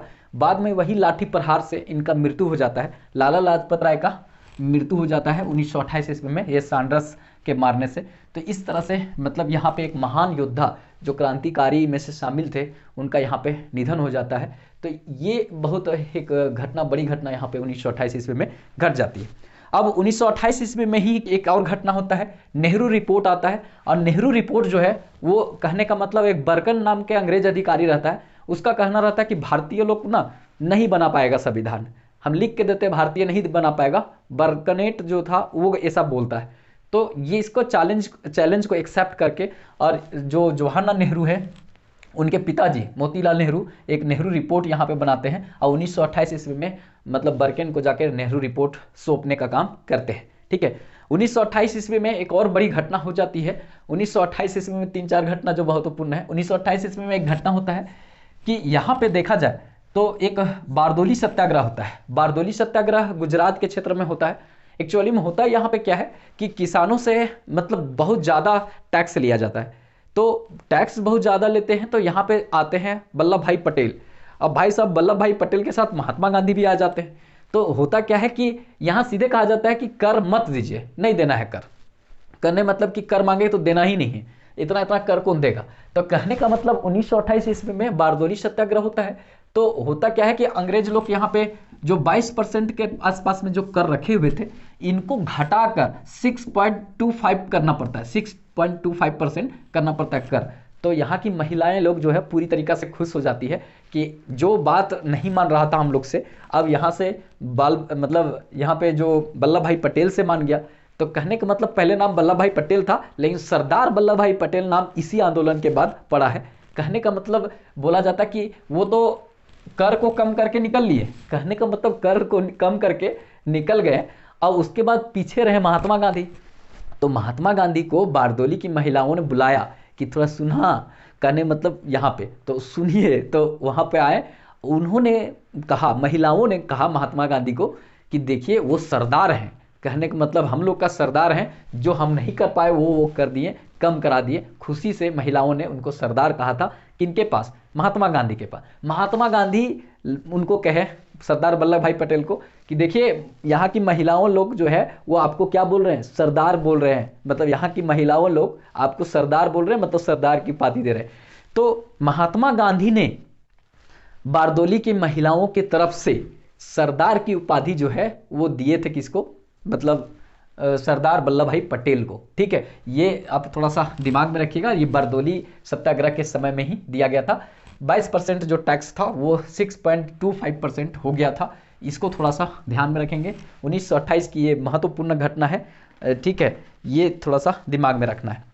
उसके बाद 1929 में, देखिए 1929 की घटना बहुत बड़ी घटना होगा, क्योंकि यहाँ पे भगत सिंह जो सभी के दिलों में राज करने वाले महान व्यक्ति हैं, वो यहाँ पे आते हैं। मतलब आज के बच्चे से बच्चे भगत सिंह को जानते हैं और भगत सिंह बनना भी चाहते हैं, ठीक है। तो मेरे कहने का मतलब वो भगत सिंह का संबंध अब यहाँ से आ जाएगा। 1929 ईस्वी में पब्लिक सेफ्टी बिल को लेकर यहाँ पे असेंबली जो होता है, ठीक है, असेंबली में बटुकेश्वर दत्त और भगत सिंह दोनों जो है बम फेंकते हैं। अब बम ऐसा जगह फेंकते हैं जिससे किसी को नुकसान ना हो। मतलब इनका कहना था कि हम बम जो फेंक रहे हैं, वो मेरा उद्देश्य ये है कि जो बाहरी सरकार है पब्लिक सेफ्टी बिल को लेकर नहीं काम कर रही है, तो उसको जगाने के लिए हम ये बम फेंक रहे हैं, किसी को मारना मेरा उद्देश्य नहीं है। लेकिन हुआ क्या कि बाद में इसी को देखते हुए, कहने का मतलब इनके ऊपर में लाहौर षड्यंत्र का केस चला करके, जो सैंडर्स को हत्याकांड का केस चला करके इनको पकड़ा गया था, क्योंकि सैंडर्स को भी सब ठोक दिया था, जो लाला लाजपत राय को मारा था उनको भी ठोका था। तो उन्हीं का वाला केस जो है वो यहाँ पे फौजदारी वाला चलाकर और इनको पूरी तरीका से मतलब फांसी के फंदों तक पहुँचाने का काम लोग किया। तो यहाँ पे पब्लिक सेफ्टी बिल को लेकर यहाँ पे बटुकेश्वर दत्त और भगत सिंह ने अपना पहला बार यहाँ पर फेंका था बम, जो असेंबली में फेंकने का काम किया था। 1929 ईस्वी में घटना हुआ था, हरविलास शारदा के द्वारा जो है वो शारदा एक्ट आया था। ये हरविलास शारदा राजस्थान के व्यक्ति थे और इनके अध्यक्षता में बना था कि महिलाओं का और पुरुषों का उम्र शादी का क्या होना चाहिए, आपके अनुसार शादी का उम्र क्या सही होगा। नहीं तो होता है क्या कि बहुत बच्चे में शादी कर दिया जाता है, मतलब कि जिसका शादी हुआ उसका पता नहीं बीबी उसका कौन है, उसका हस्बैंड कौन है, उसका वाइफ कौन है, कुछ पता नहीं है और शादी कर दिया गया। जन्मा कोई को जन्मते के साथ शादी कर दिया। ऐसी घटनाएं होती थी पहले के समय। तो इस तरह की घटनाएं ना हो, इसके लिए हरविलास शारदा का गठन हुआ। हरविलास शारदा के अध्यक्षता में एक शारदा एक्ट बना और उसके तहत निर्धारित किया गया कि लड़के की उम्र जो है ये होना चाहिए, लड़की का उम्र ये होना चाहिए शादी के लिए। अब क्या उम्र होना चाहिए बताइएगा। हरविलास शारदा जो है वो कितना उम्र बताए थे, लड़की का उम्र लड़का का उम्र 12 साल 14 साल 18 साल, और इसमें से सभी इसमें से कोई नहीं। अब बताइएगा, ठीक है। तो ये जो है वो शारदा एक्ट बना था यहाँ पे विवाह की उम्र निर्धारित करने के लिए, ठीक है। अब 1930 ईस्वी चलेंगे। 1930 ईस्वी में प्रथम गोलमेज सम्मेलन हुआ था, ठीक है, प्रथम गोलमेज सम्मेलन हुआ था यहाँ पे। तो ये थोड़ा सा हम देखेंगे, मतलब देखिए प्रथम गोलमेज सम्मेलन हुआ था तो महात्मा गांधी यहाँ पे नहीं गए थे, ठीक है। पहले नंबर में ना कि यहाँ पे डिटेल से समझने पहले हम सीक्वेंस में समझते हैं। 1930 ईस्वी में क्या हुआ कि महात्मा गांधी जो है वो इरविन के पास जो है 11 सूत्री मांग रखे, और 11 सूत्री मांग में बहुत स्पष्ट था कि राजनीतिक कैदियों को छोड़ दीजिए, हथियार रखने का परमिशन भारतीयों को दीजिए, शराब देसी शराब विदेशी शराब को बंद कीजिए, हमको शांतिपूर्वक शराब दुकानों पर आंदोलन करने दीजिए। इस तरह के 11 सूत्रीय मांग था महात्मा गांधी का। तो इस मांग को लेकर महात्मा गांधी इरविन के पास प्रस्ताव रखे थे और अगर कहे थे कि ये मांग अगर आप मान लेते हैं तो हम आगे किसी तरह का आंदोलन नहीं करेंगे। लेकिन क्या हुआ कि इरविन जो उस समय वायसराय था वो नहीं माना। तो महात्मा गांधी ने एक संकेत दिया कि अब हम यहाँ पे सविनय अवज्ञा आंदोलन स्टार्ट करेंगे, सविनय अवज्ञा आंदोलन यहाँ से स्टार्ट करेंगे। ये यहाँ पे बात हुई। बाद में क्या हुआ कि सविनय अवज्ञा आंदोलन 11 सूत्रीय मांग नहीं माने जाने के बाद ये स्टार्ट हो गया, और सविनय अवज्ञा आंदोलन जो है 1930 ईस्वी में ही स्टार्ट हुआ 12 मार्च को, ठीक है। 12 मार्च 1930 ईस्वी को ये प्रारंभ हुआ था और ये जो है 6 अप्रैल को मतलब यहाँ पे क्या हुआ तो आप देखेंगे साबरमती से ये चला था, और उसके बाद ये 6 अप्रैल 1930 ईस्वी को दांडी जो समुद्र तट है गुजरात का वहाँ पर पहुँचा। और इसमें लगभग मतलब बहुत देखा जाए तो 388 किलोमीटर के आसपास में लोग पैदल यात्रा किए थे। सरोजिनी नायडू महात्मा गांधी की पत्नी, ठीक है। उसके बाद एक अंग्रेज पत्रकार भी था, ठीक है, वेव मिलर जो है वो भी था। इस तरह से लगभग देखा जाए तो 79 लोग थे, सदस्य थे, लोग यहाँ पे शामिल थे। 79 लोग जो है इसमें शामिल थे, 79 लोग थे। उसमें वेब मिलर एक ब्रिटिश पत्रकार था, महात्मा गांधी का दोस्त था, वो भी इसमें शामिल था। तो मेरे कहने का मतलब इतना दूर तक पैदल चल करके 6 अप्रैल को जाके नमक दांडी पहुंचे और वहाँ पे नमक बनाकर नमक सत्याग्रह को तोड़ने का काम किए थे। ये आपका यहाँ पे बहुत महत्वपूर्ण रहेगा, इसको भी थोड़ा सा ध्यान में रखिएगा। ये सारी घटनाएं वेब मिलर पूछता है कि कौन अंग्रेज था जो महात्मा गांधी के साथ मतलब यहाँ पे सविनय अवज्ञा आंदोलन में साथ चला था, आगे बढ़ा था। तो ये जो है वो आपका यहाँ पे क्वेश्चन होगा वेब मिलर। तो 1930 का ये घटना हो गया। अब 1930 ईस्वी में एक मतलब यहाँ पे देखा जाए तो गोलमेज सम्मेलन का आयोजन जो है ब्रिटिश सरकार की थी कि आप भारतीयों के साथ में हम मिलकर के कुछ बात करेंगे। गोलमेज सम्मेलन का मतलब कि गोल टेबल पर, राउंड टेबल पर मीटिंग करना। इसमें मतलब कोई लीडर नहीं होगा, सब अपने आप में लीडर रहेगा, ऐसा इसका सिद्धांत निकलता है कि सब लीडर रहेगा, किसी एक व्यक्ति का इंपॉर्टेंट यहाँ नहीं रहेगा, सबका इंपॉर्टेंट रहेगा। तो हुआ क्या कि प्रथम गोलमेज सम्मेलन 1930 में बुलाया गया, तो महात्मा गांधी गए ही नहीं। और मेन महात्मा गांधी के लिए ही ये सम्मेलन रखा गया था कि महात्मा गांधी आएंगे तो फिर हम बात करेंगे, लेकिन महात्मा गांधी यहाँ नहीं आए। तो इससे क्या हुआ कि ये सम्मेलन जो है बिना राम का रामलीला हो गया। तो कभी कभी पूछ न दे कि बिना राम का रामलीला जो है वो कहाँ हो गया, तो ये आपका हो गया था मतलब 1930 ईस्वी में प्रथम गोलमेज सम्मेलन में, क्योंकि राम गए ही नहीं थे वहाँ पे, और वहाँ पे रामलीला लोग कर दिया था। तो मतलब ये बात हो गया था 1930 में। अब यहाँ पर होता क्या है कि जब 1930 ईस्वी में नहीं जाते हैं महात्मा गांधी, तो महात्मा गांधी को मनाने के लिए 1931 ईस्वी में इरविन जो है वो क्या करता है कि महात्मा गांधी को बुलाता है। और महात्मा गांधी को बुलाने के बाद यहाँ जो घटना होती है वो उसको ज़्यादा समझिएगा, क्योंकि महात्मा गांधी को आगे जो है वो काला झंडा दिखाया जाएगा। तो काला झंडा महात्मा गांधी को दिखाया जाएगा, इसके पीछे क्या कारण है देखिए। कहने का मतलब गांधी इरविन समझौता है वो 5 मार्च 1931 ईस्वी को होता है। 5 मार्च 1931 ईस्वी को गांधी इरविन समझौता होता है। तो इसके पहले कहने का मतलब 14 फरवरी 1931 ईस्वी को मतलब ये सुना दिया जाता है कि भगत सिंह, बटुकेश्वर दत्त ये सबको फांसी दिया जाएगा, ठीक है। तो कहने का मतलब फांसी दिया जाएगा ये सुना दिया जाता है। तो इसका मतलब है कि जब ये 5 मार्च 1931 ईस्वी को जब महात्मा गांधी इरविन के साथ गांधी इरविन समझौता कर रहे थे कि ये जो सविनय अवज्ञा आंदोलन को रोक दीजिए, और रोकने के बाद इरविन का कहना था ये रोक दीजिए, इसके बदले में जो बोलिएगा हम सुनेंगे। लेकिन यहाँ पर हुआ क्या कि इस समय गांधी जी को थोड़ा सा यहाँ पे गांधी जी का मिस्टेक हुआ था कि यहाँ पे जो है वो छुड़ा सकते थे। इन्होंने कहा था कि सभी कैदियों को छोड़ दे, मतलब इरविन, इनका महात्मा गांधी सबको छुड़ाना चाहते थे, ऐसा बात नहीं चाहते थे। इन्होंने कहा था कि जितना भी कैदी है, भारतीय कैदी है, वो अपने देश के हितों के लिए काम कर रहा था, उसको छोड़ दिया जाए। तो उसमें इरविन जो है ना वो लगा दिया कि राजनीतिक कैदियों को छोड़ दिया जाए। तो राजनीतिक कैदियों छोड़ने का मतलब क्या हुआ कि जो मतलब दंगा फसाद किया उसको नहीं छोड़ेंगे, जो किसी को मारा है, हत्या किया है उसको नहीं छोड़ेंगे, जो अपने देश के लिए नॉर्मल आंदोलन कर रहा है उसको छोड़ देंगे।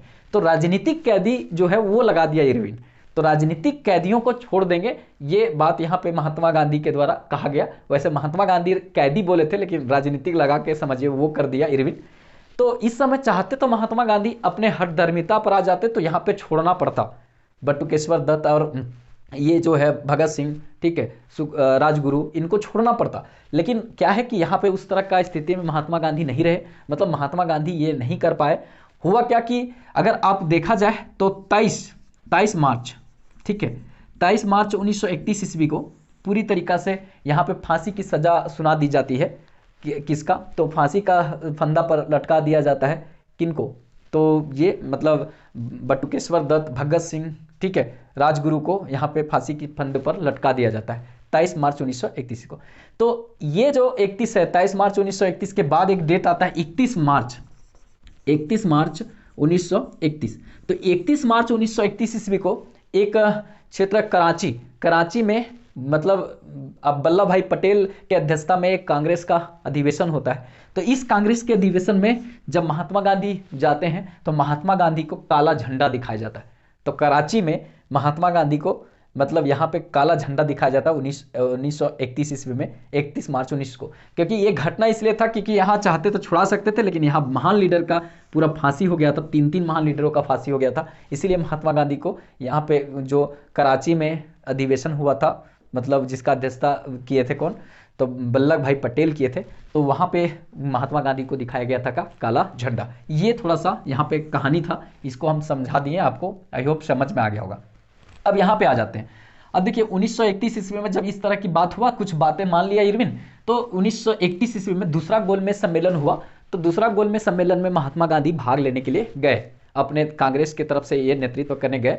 भीमराव अम्बेडकर तो दलित की तरफ से हर बार जा रहे थे, ठीक है। तो कहने का मतलब यहाँ पे जब महात्मा गांधी गए तो वहाँ पे सांप्रदायिक विवाद कुछ हो गया। कहने मतलब गए थे तो एक बात याद रखिएगा, SS राजपूताना नाम का एक जहाज था, उससे गए थे। एक बार 2 बार पूछता है, ठीक है, कि कौन सा जहाज से गए थे, तो राजपूताना करके नाम का जहाज था, उसी से महात्मा गांधी गए थे, ठीक है।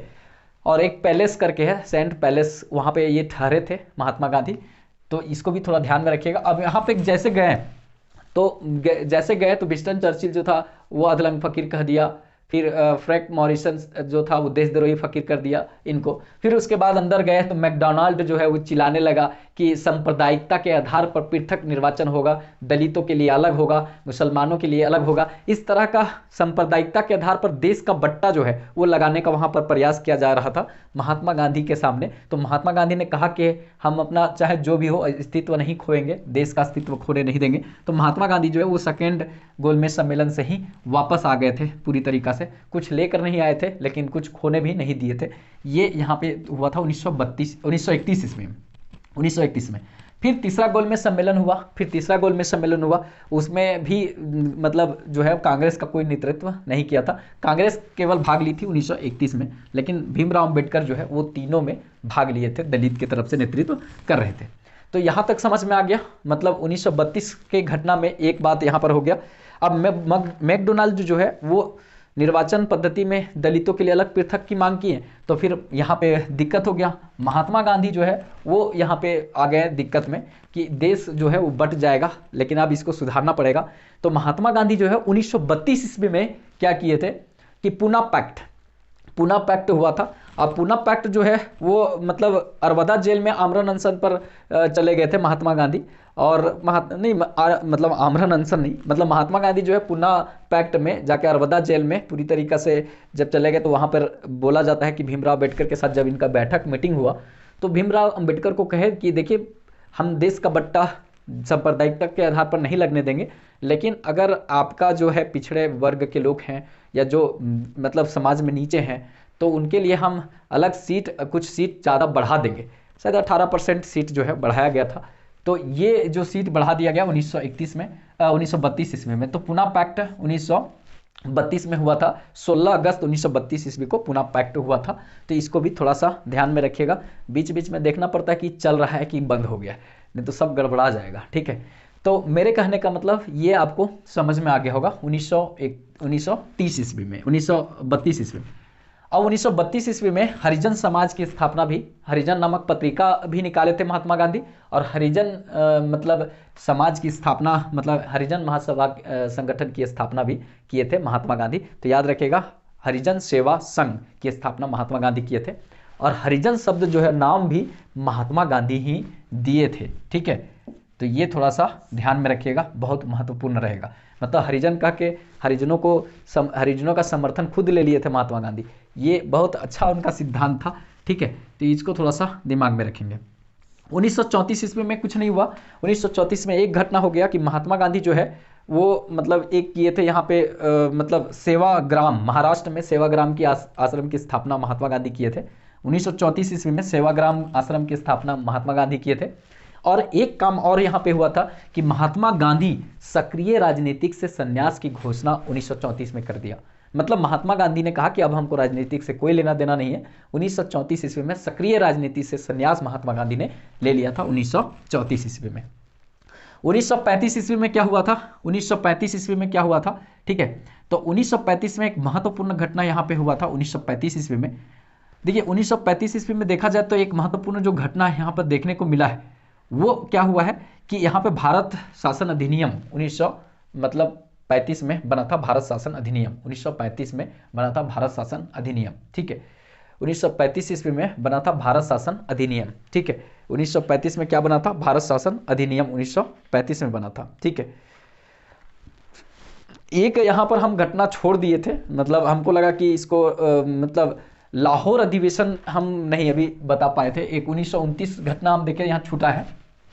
1929 का जो घटना है ना उसमें आप लिख लीजिएगा कि 1929 में लाहौर अधिवेशन हुआ था। उसमें रावी नदी के तट पर ये लास्ट दिन क्या हो रहा था कि बैठक हो रहा था, और इस दिन कोशिश किया जा रहा था कि पूरा तरीका से मतलब 26 जनवरी को हम प्रत्येक 26 जनवरी को स्वतंत्रता दिवस मनाएंगे, स्वाधीनता दिवस मनाएंगे। बीपीएससी 67 में ही क्वेश्चन पूछा है, स्वाधीनता दिवस कब मनाया जा रहा था, मनाने की बात कही गई थी। ठीक है, तो कहने का मतलब 26 जनवरी से ये मनाने की बात कही गई थी, 26 जनवरी से। तो कहने का मतलब यहाँ पे लाहौर अधिवेशन जो है वो रावी नदी के तट पर हुआ था। जवाहरलाल नेहरू ने इसकी अध्यक्षता की थी, और स्वतंत्रता दिवस यहाँ से मनाने का बात 26 जनवरी को किया गया था। वही आगे जा करके जब आपका देखेंगे तो भारत तो स्वतंत्र पहले हो गया, मतलब देखेंगे तो 15 अगस्त 1947 को हो गया। तो उसके बाद जो है गणतंत्र दिवस 26 जनवरी को हम लोग मनाते हैं, आने ही वाला है। तो 26 जनवरी को जो मनाते हैं वो उसी दिन को याद करने के लिए मनाते हैं। संविधान तो बन करके पहले ही तैयार हो गया था, 26 नवंबर 1949 को हो गया था, लेकिन 26 जनवरी 1950 को हम पूरी तरीका से लागू करते हैं। तो हम उस दिन जो है इसको शिफ्ट किए थे, जो जवाहरलाल नेहरू के द्वारा यहाँ पे कहा गया था कि प्रत्येक साल हम 26 जनवरी को हम मनाएंगे क्या, तो स्वतंत्रता दिवस, उसी को गणतंत्र दिवस में शिफ्ट किया गया था। ये 1929 का थोड़ा घटना था, उसको लिख लीजिएगा। रावी नदी के तट पर लाहौर अधिवेशन हुआ था 1929 में, जहाँ पे स्वाधीनता दिवस, स्वतंत्रता दिवस हर प्रत्येक 26 जनवरी को मनाने की बात कही गई थी। ठीक है, तो इसको थोड़ा सा लिख लीजिएगा, एडिट कर लीजिएगा। अब आ जाते हैं 1935, भारत शासन अधिनियम 1935 हो गया। भारत शासन अधिनियम 1935 हो गया। अब यहाँ से पूरा तरीका से हम स्पीड में चलेंगे। 1935 में स्पीड में क्या चलेंगे, नॉर्मल ही चलेंगे। तो 1935 ईस्वी में भारत शासन अधिनियम आ गया, और ये आप लोग को पता है, इसी से फिर 1947 के बाद तक, जब मेरा संविधान जब तक लागू नहीं हुआ, वो जब लागू हो गया तब ये पूरी तरीका से हटा था। लेकिन भारतीय संविधान में देखा जाए तो लगभग 395 जो आर्टिकल हैं उसमें से 250 आर्टिकल यहीं से लिया गया है, भारत शासन अधिनियम से। इसीलिए बार बार अमेंडमेंट कर करके हटा रहे हैं। ठीक है, कहने का मतलब यहीं से लिया गया है। तो ये चीज़ थोड़ा सा आपको ध्यान में रखना है, क्योंकि यहाँ से बहुत बढ़िया क्वेश्चन पूछा जा सकता है। ठीक है, भारत शासन अधिनियम 1935। 1936 ईस्वी में क्या हुआ, तो 1936 ईस्वी में देखा जाए तो अखिल भारतीय किसान महासभा का गठन हुआ। अखिल भारतीय किसान सभा का गठन जो है लखनऊ में हुआ था। ठीक है, यहाँ पे 1936 ईस्वी में लखनऊ में हुआ था। और इसके अध्यक्षता के मतलब इसका गठन कौन किए थे, तो आप सबको पता है, स्वामी सहजानंद। स्वामी सहजानंद जो है अखिल भारतीय किसान सभा का गठन किए थे। अखिल भारतीय किसान सभा का गठन किए थे स्वामी सहजानंद 1936 ईस्वी में किए थे। और 1936 ईस्वी में ये अध्यक्ष बने थे किसान महासभा का, और एनजी रंगा जो है वो आंध्र प्रदेश साइड से थे, वो महासचिव बने थे। ठीक है, बाद में इसी चीज को देखते हुए मतलब नीचे में 1936 ईस्वी में ही एक और चीज बन गया, स्वतंत्र श्रमिक पार्टी। स्वतंत्र श्रमिक पार्टी जो है वो बनाए थे कौन, भीमराव अंबेडकर। स्वतंत्र श्रमिक पार्टी भीमराव अंबेडकर बनाए थे। और ये जो है स्वतंत्र श्रमिक पार्टी मतलब श्रमिकों के लिए था, ये भी महत्वपूर्ण रहेगा, 1936 में ही बना था। एनिहिलेशन ऑफ कास्ट, ये पुस्तक किसका है, तो ये मतलब पुस्तक है किनका, भीमराव अंबेडकर का। ये महान एक व्यक्ति रहे जो जिनका संविधान निर्माण में महत्वपूर्ण भूमिका रहा है। एक दलित वर्ग से थे, लेकिन कहने का मतलब बहुत बार इनको स्कूल से बाहर किया गया था, स्कूल के बाहर रह के पढ़ते थे, इसीलिए इन्होंने दलितों के लिए काफ़ी लड़ाइयाँ लड़ी। ठीक है, तो 1936 ईस्वी में मतलब एक है श्रमिक पार्टी बना और एक किसान महासभा बना था स्वामी सहजानंद के द्वारा। स्वामी सहजानंद जो है किसान सभा का गठन यहाँ पे किए थे, तो एक हुंकार नाम का पत्रिका का प्रकाशन किए थे। हुंकार नाम का पत्रिका का प्रकाशन पटना से हुआ था। हुंकार नाम का पत्रिका का प्रकाशन पटना से किए थे, स्वामी सहजानंद किए थे, और किसानों के लिए ये पत्रिका थी। तो इसको थोड़ा सा याद रखिएगा। अब 1937 ईस्वी आ जाते हैं। 1937 ईस्वी में क्या होता है कि ये प्रांतीय चुनाव होता है। प्रांतीय चुनाव होता है 1937 में, जिसमें 11 राज्यों में सरकार बनाती है कांग्रेस। और 11 राज्यों में जब सरकार कांग्रेस बनाती है तो कुछ क्षेत्रों में मुस्लिम लीग का भी वर्चस्व बन जाता है यहाँ पे। तो इस तरह से यहाँ पे प्रांतीय सरकार पहली बार कब बनता है, ये क्वेश्चन पूछता है, तो 1937 ईस्वी में बनता है। अब यहाँ पे 1938 ईस्वी में क्या होता है, बहुत महत्वपूर्ण घटना, 38, 39, 40 में हो जाएगा। 38 में महत्वपूर्ण घटना क्या होता है कि हरिपुरी जो अधिवेशन होता है उसकी अध्यक्षता करते हैं मतलब सुभाष चंद्र बोस। हरिपुरी अधिवेशन की अध्यक्षता जो है वो सुभाष चंद्र बोस करते हैं। और ये जो है बाद में त्रिपुरी अधिवेशन 1929 ईस्वी में होता है। तो त्रिपुरी अधिवेशन 1929 में भी इनका कहना था कि हम ही अध्यक्षता करेंगे। सुभाष चंद्र बोस का कहना रहता है कि हम अध्यक्षता करेंगे 1929 के त्रिपुरी अधिवेशन को भी। लेकिन होता क्या है कि यहाँ पर एक और अध्यक्ष आ जाते हैं मतलब बनने के लिए, पट्टाभी सीतारमैया। पट्टाभी सीतारमैया का कहना रहता है कि हम अध्यक्ष बनेंगे, और उसके बाद अगर देखा जाए तो सुभाष चंद्र बोलते हैं हम अध्यक्ष बनेंगे। तो महात्मा मतलब वहाँ पर महात्मा गांधी की तरफ से एक प्रकार महात्मा गांधी बनाना चाहते हैं पट्टाभी सीतारमैया को, कैसे वो हम आगे बताते हैं। तो कहने का मतलब त्रिपुरी अधिवेशन में होता क्या है कि चुनाव होता है कि कौन अध्यक्षता करेगा। तो सुभाष चंद्र बोस जो है वो जीत जाते हैं। कहने का मतलब चुनाव होता है कि अध्यक्ष कौन बनेगा, तो सुभाष चंद्र बोस जीत जाते हैं। तो सुभाष चंद्र बोस को जीतने के बाद और पट्टाभी सीतारमैया के हारने के बाद महात्मा गांधी बोलते हैं कि ये पट्टाभी सीतारमैया की हार हमारी हार है, ये जब शब्द बोलते हैं कि पट्टाभी सीतारामैया की हार हमारी हार है, तो सुभाष चंद्र बोस को अच्छा नहीं लगता है कि महात्मा गांधी, जिनको हम राष्ट्रपिता कहते हैं, वो इस तरह से बोलते हैं। वो गलत है, कहने का मतलब गलत नहीं बोलते सामने में, लेकिन उनको अच्छा नहीं लगता है, तो फिर वो त्रिपुरी अधिवेशन से त्याग देते हैं। कहने का मतलब कहते हैं कि हम अध्यक्षता नहीं करेंगे। तो देखिए, दो आदमी झगड़ा करता है तो तीसरा को फायदा हो जाता है। पट्टाभी सीतारामैया भी बोल देते हैं हम भी अध्यक्षता नहीं करेंगे, और ये सुभाष चंद्र बोस जीत करके भी बोलते हैं हम अध्यक्षता नहीं करेंगे। अब यहाँ पे आ जाते हैं राजेंद्र प्रसाद। अब राजेंद्र प्रसाद बोलते हैं कि हम अध्यक्षता करेंगे, मतलब उनको अध्यक्ष बना दिया जाता है। तो त्रिपुरी अधिवेशन की अध्यक्षता किसने किया? तो राजेंद्र प्रसाद ने किया था। जीता कौन था वहां? सुभाष चंद्र बोस। हारा कौन था? पट्टाभी सीतारामैया। सुभाष चंद्र बोस जीते थे और हारे थे कौन? पट्टाभी सीतारामैया। पट्टाभी सीतारामैया की हार हमारी हार है किसने बोला था? तो महात्मा गांधी ने यहाँ बोला था। तो ये थोड़ा सा ध्यान में रखिएगा, क्योंकि यहाँ से बहुत बढ़िया क्वेश्चन पूछा जा सकता है और ये बहुत इंपॉर्टेंट रहेगा। इसके बाद आते हैं 1940 ईस्वी। अब देखिए 1939 ईस्वी में क्या हुआ, जब त्रिपुरी अधिवेशन की अध्यक्षता नहीं किए थे, तो महात्मा गांधी के बाद से थोड़ा सा दुखी होकर के, और देखा जाए तो अलग पार्टी यहाँ पे कांग्रेस में एक देखने को मिलेगा।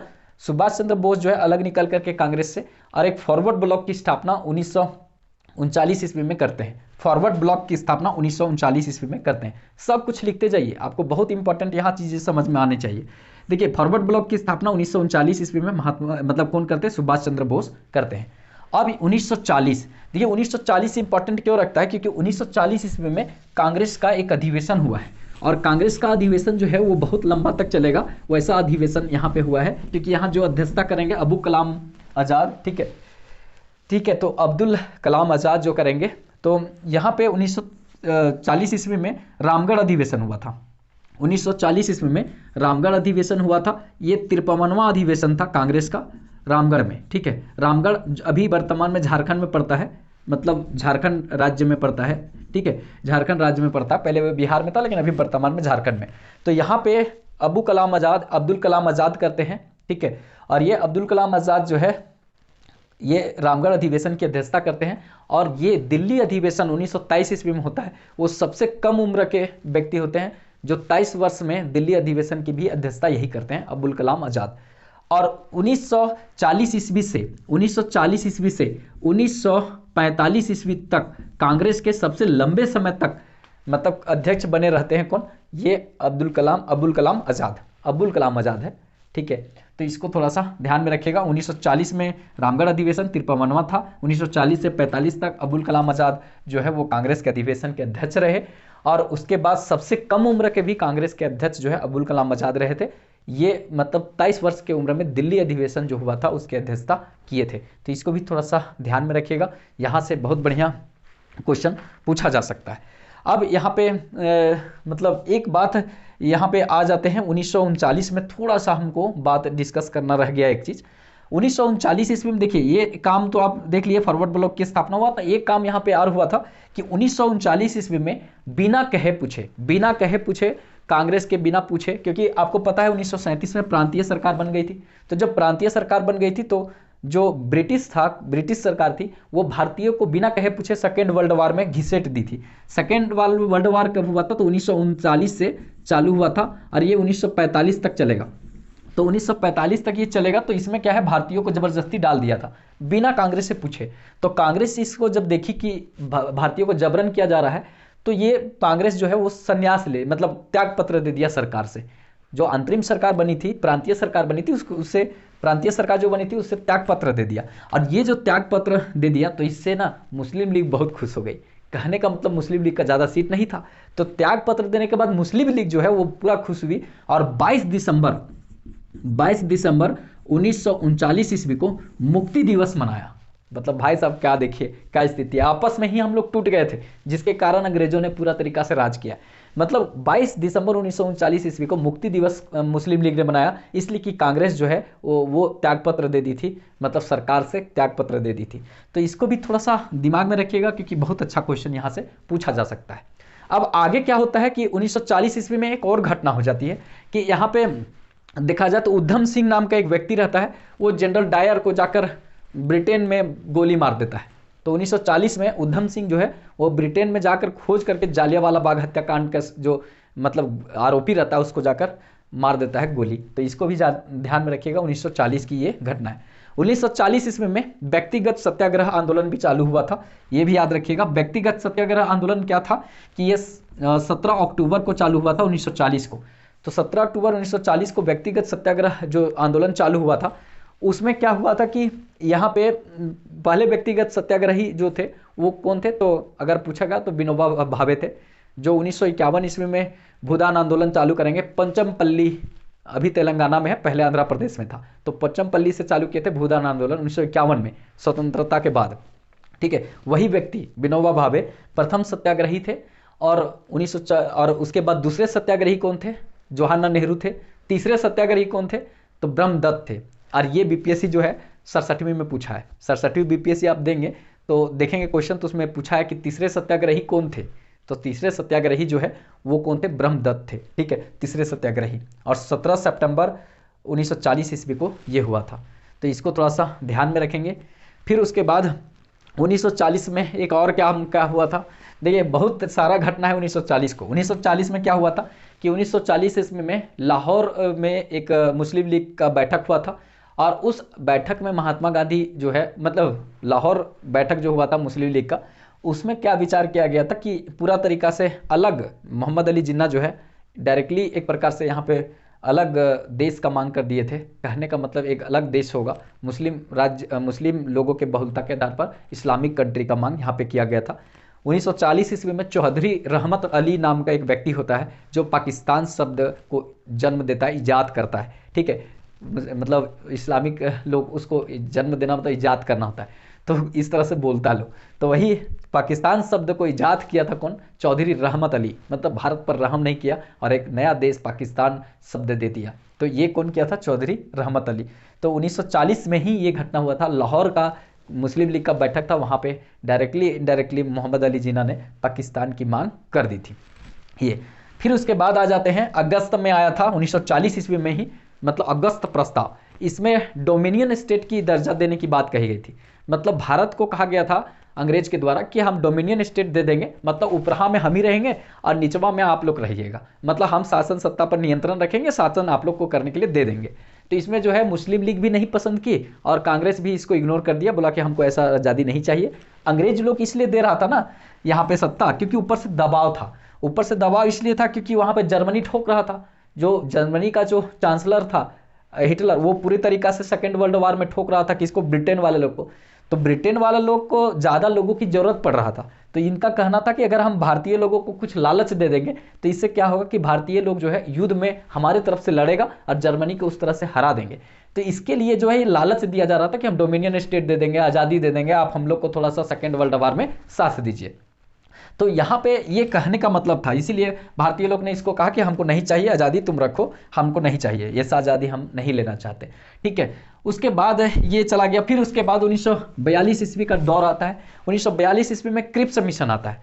जब क्रिप्स मिशन 1942 ईस्वी में आता है तो क्रिप्स मिशन जो है वो भी यही फिर कहता है बात, डोमिनियन स्टेट का दर्जा देने की बात बोलता है। ठीक है, अब ये जो डोमिनियन स्टेट का दर्जा देने का बात करता है तो महात्मा गांधी जो बोलते हैं post dated cheque, Mahatma Gandhi बोलते हैं, और डूबता हुआ बैंक का चेक जो है जवाहरलाल नेहरू बोलते हैं। जवाहरलाल नेहरू बोलते हैं कि ये डूबता हुआ बैंक का चेक है और पोस्ट डेटेड चेक है, महात्मा गांधी ने बोला था। मतलब ऐसा बैंक जिसके पास कुछ रुपया पैसा है नहीं, ऊपर से आ गया कि लोन देंगे तो ये देंगे वो देंगे, इसके पास तो कुछ है ही नहीं।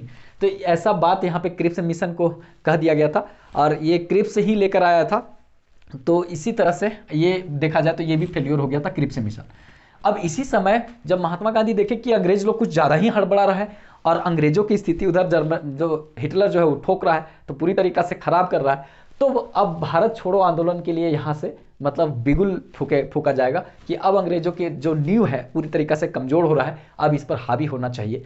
तो यहाँ पे 1942 ईस्वी में 8 ग्वालियर टैंक मैदान से मतलब यहाँ पे भारत छोड़ो आंदोलन चला और ये फिर आगे बढ़ा। और उसके बाद 1942 ईस्वी में 8 अगस्त को आंदोलन चालू हुआ था और उसी में करो और मरो का नारा महात्मा गांधी ने दिया था।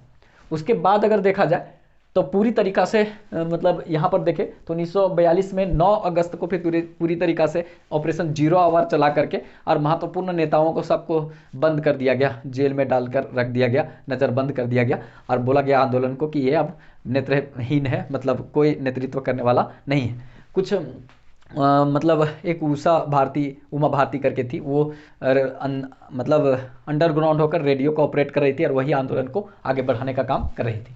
तो इसको भी थोड़ा सा ध्यान में रखेंगे। 1942 ईस्वी में एक घटना होता है कि जो आज़ाद हिंद फौज की स्थापना जो है वो कैप्टन मोहन सिंह के द्वारा किया जाता है। तो आज़ाद हिंद फौज की स्थापना कैप्टन मोहन सिंह के द्वारा 1942 ईस्वी में किया जाता है, इसको भी ध्यान में रखेंगे। 1943 ईस्वी में आज़ाद हिंद फौज का जो है वो पूरा तरीका से दारोमदार किसको हो जाता है, सुभाष चंद्र बोस को हो जाता है। और सुभाष चंद्र बोस जो है वो अंडमान और निकोबार द्वीप को जीत करके शहीद द्वीप और स्वराज द्वीप में बदल देते हैं, उसका नाम रख देते हैं शहीद द्वीप और स्वराज द्वीप। ये 1943 का बात यहाँ पे हुआ। उसके बाद अगर देखा जाए तो आगे चलेंगे तो शिमला समझौता हुआ 1945 ईस्वी में, शिमला समझौता हुआ।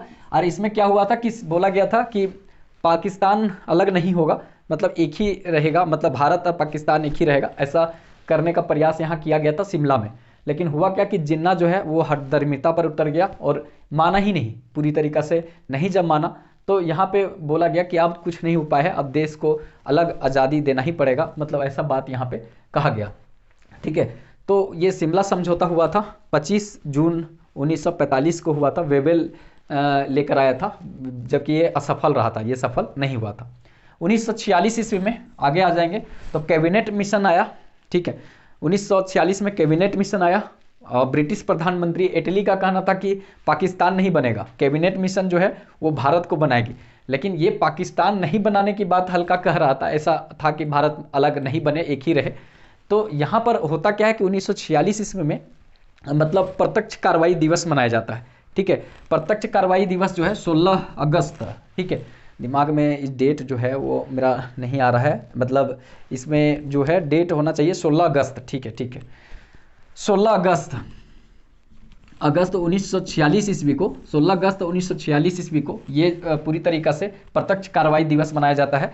और इसमें पूरा तरीक़ा से मतलब पूरा तरीक़े से नरसंहार किया जाता है। कलकत्ता के गलियों में पूरा मतलब मानवों का लाश बीत जाता है, खून की नदियाँ यहाँ बहती हैं। प्रत्यक्ष कार्रवाई दिवस में बोला जाता है कि हमको पाकिस्तान अलग चाहिए ही चाहिए। तो इस तरह की जो घटनाएं होती है, तो इस घटनाओं को देखते हुए फिर बाद में अलग राज्य बनाने की बात यहाँ पे कही जाती है। और कैबिनेट मिशन जो है उसी प्लान के तहत भारतीय संविधान बनने की प्रक्रिया मतलब होती है। इसके बाद देखा जाए तो यहाँ पर 16 अगस्त के बाद ये कंडीशन आ जाएगा। यहाँ पे मेरा लगता है कि काम यहाँ पे बैटरी थोड़ा नहीं कर पा रहा है पूरी तरीक़ा से, तो इसीलिए थोड़ा दिमाग भटक रहा है। अब यहाँ पे 9 अगस्त को संविधान को लेकर पहला बैठक होता है, 9 अगस्त 1946 ईस्वी को। और उसके बाद ये पहला सच्चिदानंद सिन्हा अध्यक्षता करते हैं। फिर 11 अगस्त को दूसरा बैठक होता है, अस्थायी अध्यक्ष रहते सच्चिदानंद सिन्हा। फिर 1946 में 11 अगस्त को अस्थायी बैठक होता है, राजेंद्र प्रसाद अध्यक्षता करते हैं। और उद्देश्य प्रस्ताव जो है वो 13 दिसंबर को आता है। उद्देश्य प्रस्ताव 1946 में 13 दिसंबर को जवाहरलाल नेहरू लेकर आते हैं। ठीक है, इस तरह से संविधान बन करके ये निर्माण की प्रक्रिया यहाँ से प्रारंभ हो जाती है। फिर 1947 ईस्वी में देखा जाए तो भारत और पाकिस्तान दो अलग राज्य बनने का बात यहाँ पर आता है। इसके लिए एक 3 जून ठीक है, 3 जून 1947 को मतलब आता है लॉर्ड माउंटबेटन। ठीक है, लॉर्ड बेटन योजना के आधार पर मतलब यहाँ पे 2 राष्ट्र बनने की बात यहाँ पे की जाती है, जिसमें 14 अगस्त को पाकिस्तान और उसके एक दिन बाद 15 अगस्त 1947 को हम भारत आज़ाद हो जाते हैं। इसके बाद मतलब यहाँ तक तो ठीक रहता है, लेकिन 1948 ईस्वी में बोला जाता है यहाँ पे एक बड़ी घटना हो जाती है। अगर देखा जाए तो 1948 ईस्वी में महात्मा गांधी का निधन हो जाता है।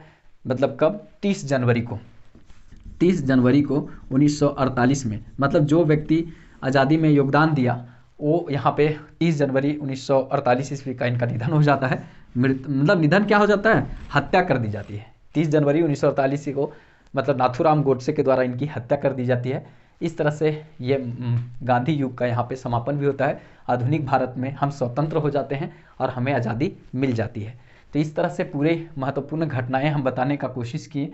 आपको कितना अच्छा लगा एक फीडबैक जरूर दीजिएगा। अगर अच्छा लगेगा तो नीचे जो सब्सक्राइब वाला बटन है, रेड वाला बटन, उसको एक बार प्रेस कर लीजिएगा कम से कम।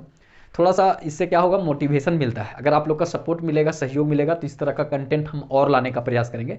अगर अच्छा लगे तो दोस्तों को थोड़ा शेयर कर दीजिएगा और थोड़ा देखिएगा। अगर आप लोग को समझ आया होगा तो एक लाइक भी कर दीजिएगा। जिससे हमें मोटिवेशन मिले और हम और अच्छा कंटेंट आप तक लाने का प्रयास करेंगे। तो अगर अच्छा लगे तो आप लोग साथ दीजिए, ठीक है। तो चलिए फिर मिलेंगे नेक्स्ट वीडियो में, तब तक के लिए जय हिंद।